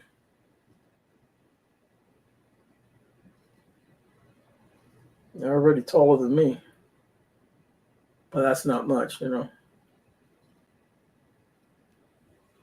remember seeing a thing somebody shared on Facebook a while back where I don't even know what city it was, where somebody mentioned about turning a empty lot into a community garden, and somebody else replied, "Yeah, if you did that, then people would be taking the vegetables." And the guy goes, "Perhaps you don't quite understand the meaning of the word community." Right. It's like that's the point of it. You put the garden in for people to take what they can use. Yeah, I got a bunch of stuff in the fridge right now. We've been giving stuff away. Peppers and carrots and tomatoes, stuff like that. Cucumbers, zucchini. That's always a running joke. Usually see that it'll go on Facebook like this time of the year, and it'll be a post of be careful, watch out. If you, it's be like a long, but it's basically if you don't keep a sharp eye out, somebody's liable to leave a basket of zucchini on your porch. Yeah. I haven't seen in a while. There was a lady on Facebook that for a while there, she was posting things like basket of cucumbers by my mailbox. Take what you can use, but please leave the basket behind. And in a few days, it'd be like a basket of onions or whatever.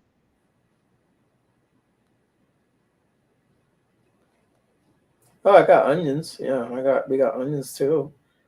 We got bell peppers. I don't know. We had some other peppers, but she moved them because we thought they were going to be sweet, and then ended up being hot peppers. If you grow hot peppers next to the other peppers, it'll turn them too, man. We don't want that. That I don't know. I was telling somebody else this a month or so ago. That happened. My father didn't like anything spicy at all. Yeah, we don't like the spicy shit. And my mother, they had planted banana peppers. Yeah. And my mother took the one. She goes, "Oh, you can eat this." She said, "It's not spicy at all." And he grabbed one. He took a bite out of it.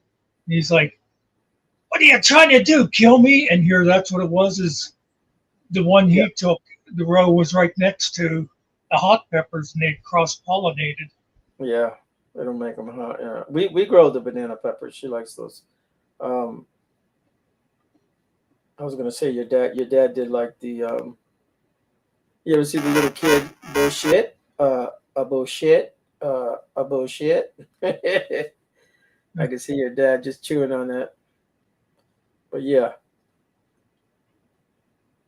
She actually moved. You got to plant them far away. You just plant them far away from the other ones. That's all you do. I always have this image of my dad out in the garden going through it, like weeding and stuff. And my nephew, Rick's son, who's like around 50 now or something, but he was just like 2-3 years old, and he would walk behind my dad, and he would just be grazing, being here, a pepper there, he just walk through. Yeah. Him and his wife have a huge garden in their backyard now. Oh, nice.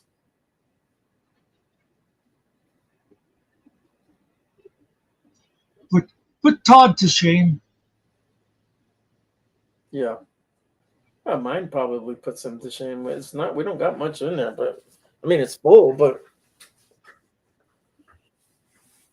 we're growing some melons too, Muckster. Those not the big watermelons, but those round ones. They look like a small ball, like a little smaller than like a cantaloupe, or yeah, but a little bit bigger than that. Yeah, they grow just a little bit bigger than that. Oh, okay. Yeah, I know the ones you mean. Yeah. They're round. They look like a ball. Yeah. Well, Walmart sells them.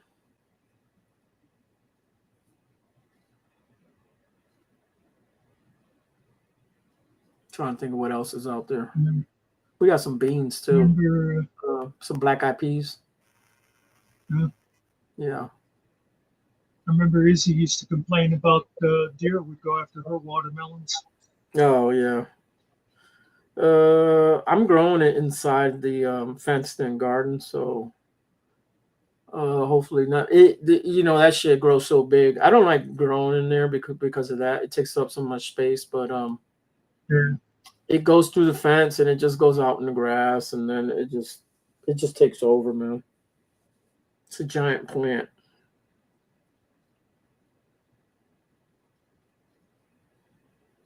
It's amazing how big and long those vines are. Once they get water and sun, man, they just keep going.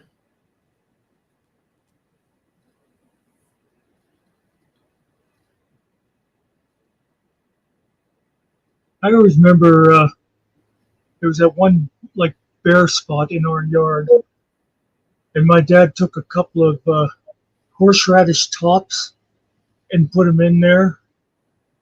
And I don't think it was the next spring. I think it was like 2 springs later. It would be like the size of a grave, which is full of horseradish. They just spread like nuts. And then I remember I had the job of grinding the damn things. Yeah. That was not pleasant. I don't think I like radishes just like that, to eat them like that. I like horseradish sometimes, on some beef or Yeah. put on some different things. I used to do little red radishes. A lot of times I would eat them, just pop them like a cherry.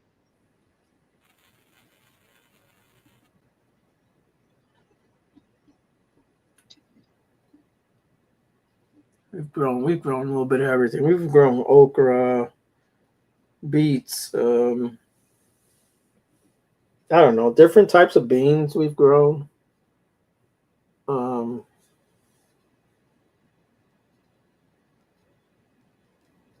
trying to think of the name of these tomatoes. The Mexicans have those. You can go. They look like the leaf covers the whole tomato in a circle. It looks like it's inside of a little shell. We've grown those. Big tomatoes, the little Tommy toe tomatoes.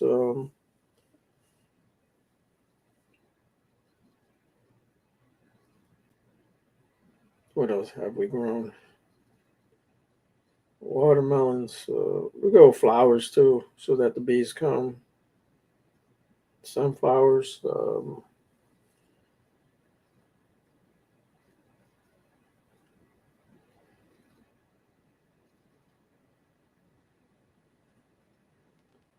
don't quite remember it all. Oh, potatoes. I got potatoes out there right now.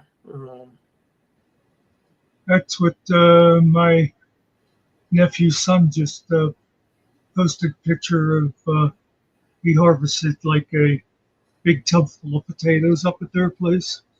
Nice. Yeah. Yeah, I got a big fork like thing tool. So you go in, on the outside of it, and you go down deep, and then you just bring up that dirt and it pulls them. Every now and then you'll stab one, but it ain't no big deal. Doesn't really hurt it too much. You get quite a bit of potatoes out of one plant. Yeah, I remember you would just put like the one in, and then it would make the little bunch like of them. Yeah.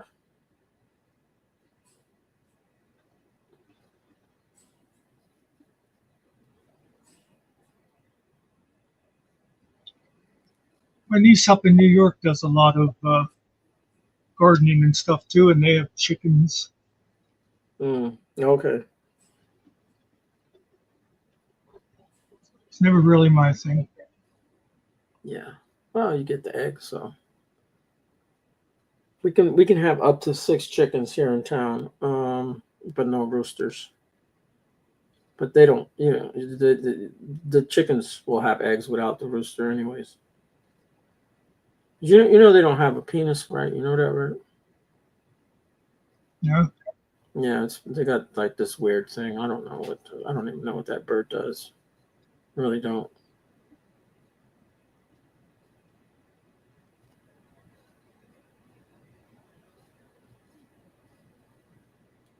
Pretty much the protector.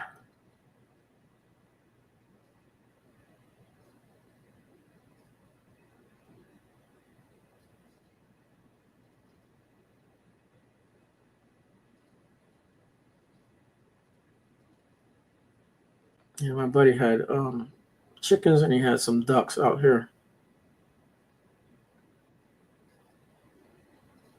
And then they called the cops on him because he actually had a rooster. Yeah. It ended up being more than one. He let them loose out here in the mountain back there. Man, they were going like forever. Them birds come back, man. They came back towards the end of the summer. They came back to the house, back to the closure that he had for them. I guess they were just out there, like close, maybe not too far away. Because they eat little ticks and stuff like that. They eat all kind of vegetation, man. Yeah. They're always, scraping with their legs, scratching at stuff. pulling little whatever they see in the dirt and picking it up and eating it. They're good workers. My niece had the one chicken they had. It used to, I think it was the second son, whenever they were still going to school. After COVID, she just kept home schooling her kids. But so it was a couple of years ago, but that chicken would always run down the hill when the school bus came at the end of the day, down there to run down to Johnny. Yeah, it's funny.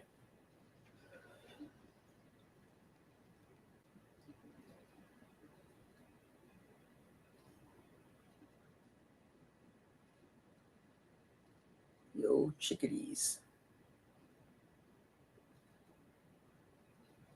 Yeah, they sell them right up the street from here. Although there's two places here, one closer to me and then a little bit up the street. You can get chickens, you can get rabbits. I don't know what else they sell.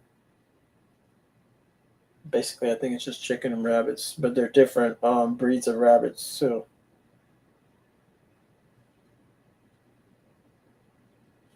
You go in there in the springtime, that's all you hear is all those little chickadees in there. Yeah, my nephew has rabbits too. Yeah. The rabbits are good, man. The piss is good, and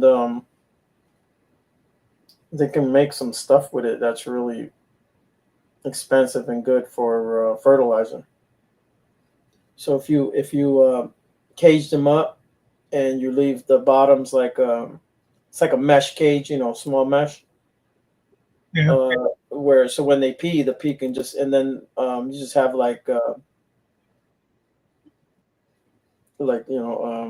some kind of a pan underneath it, like aluminum or stainless, whatever it is they use, run off of that, and then it like goes into some kind of bucket or something to fill up. You can bottle that shit and sell that shit, man, and make big money with it, man.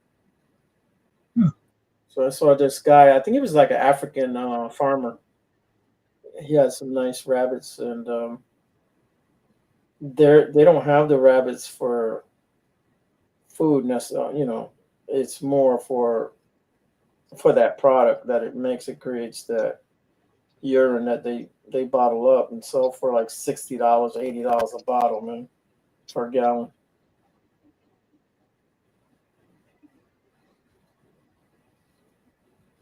Rabbits are rabbits, right? So they're making more rabbits all the time because that's what rabbits do. Yeah.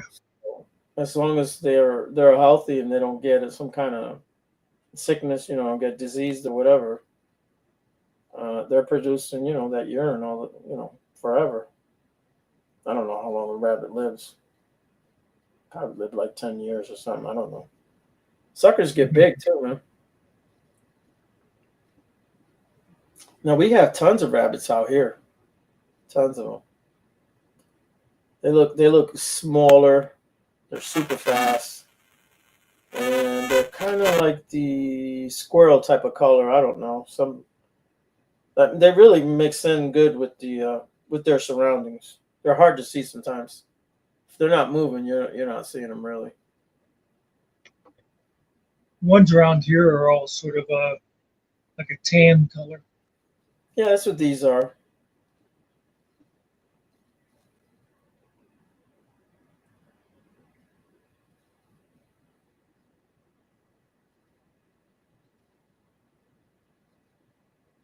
Well, I think I'm going to give it up for the night. Yeah, it's all right. Been going for a while. It's been saying we're at 0 for a while, but I don't know if Nerdy might still be listening. But if so, thanks for being here, Nerdy. Yeah.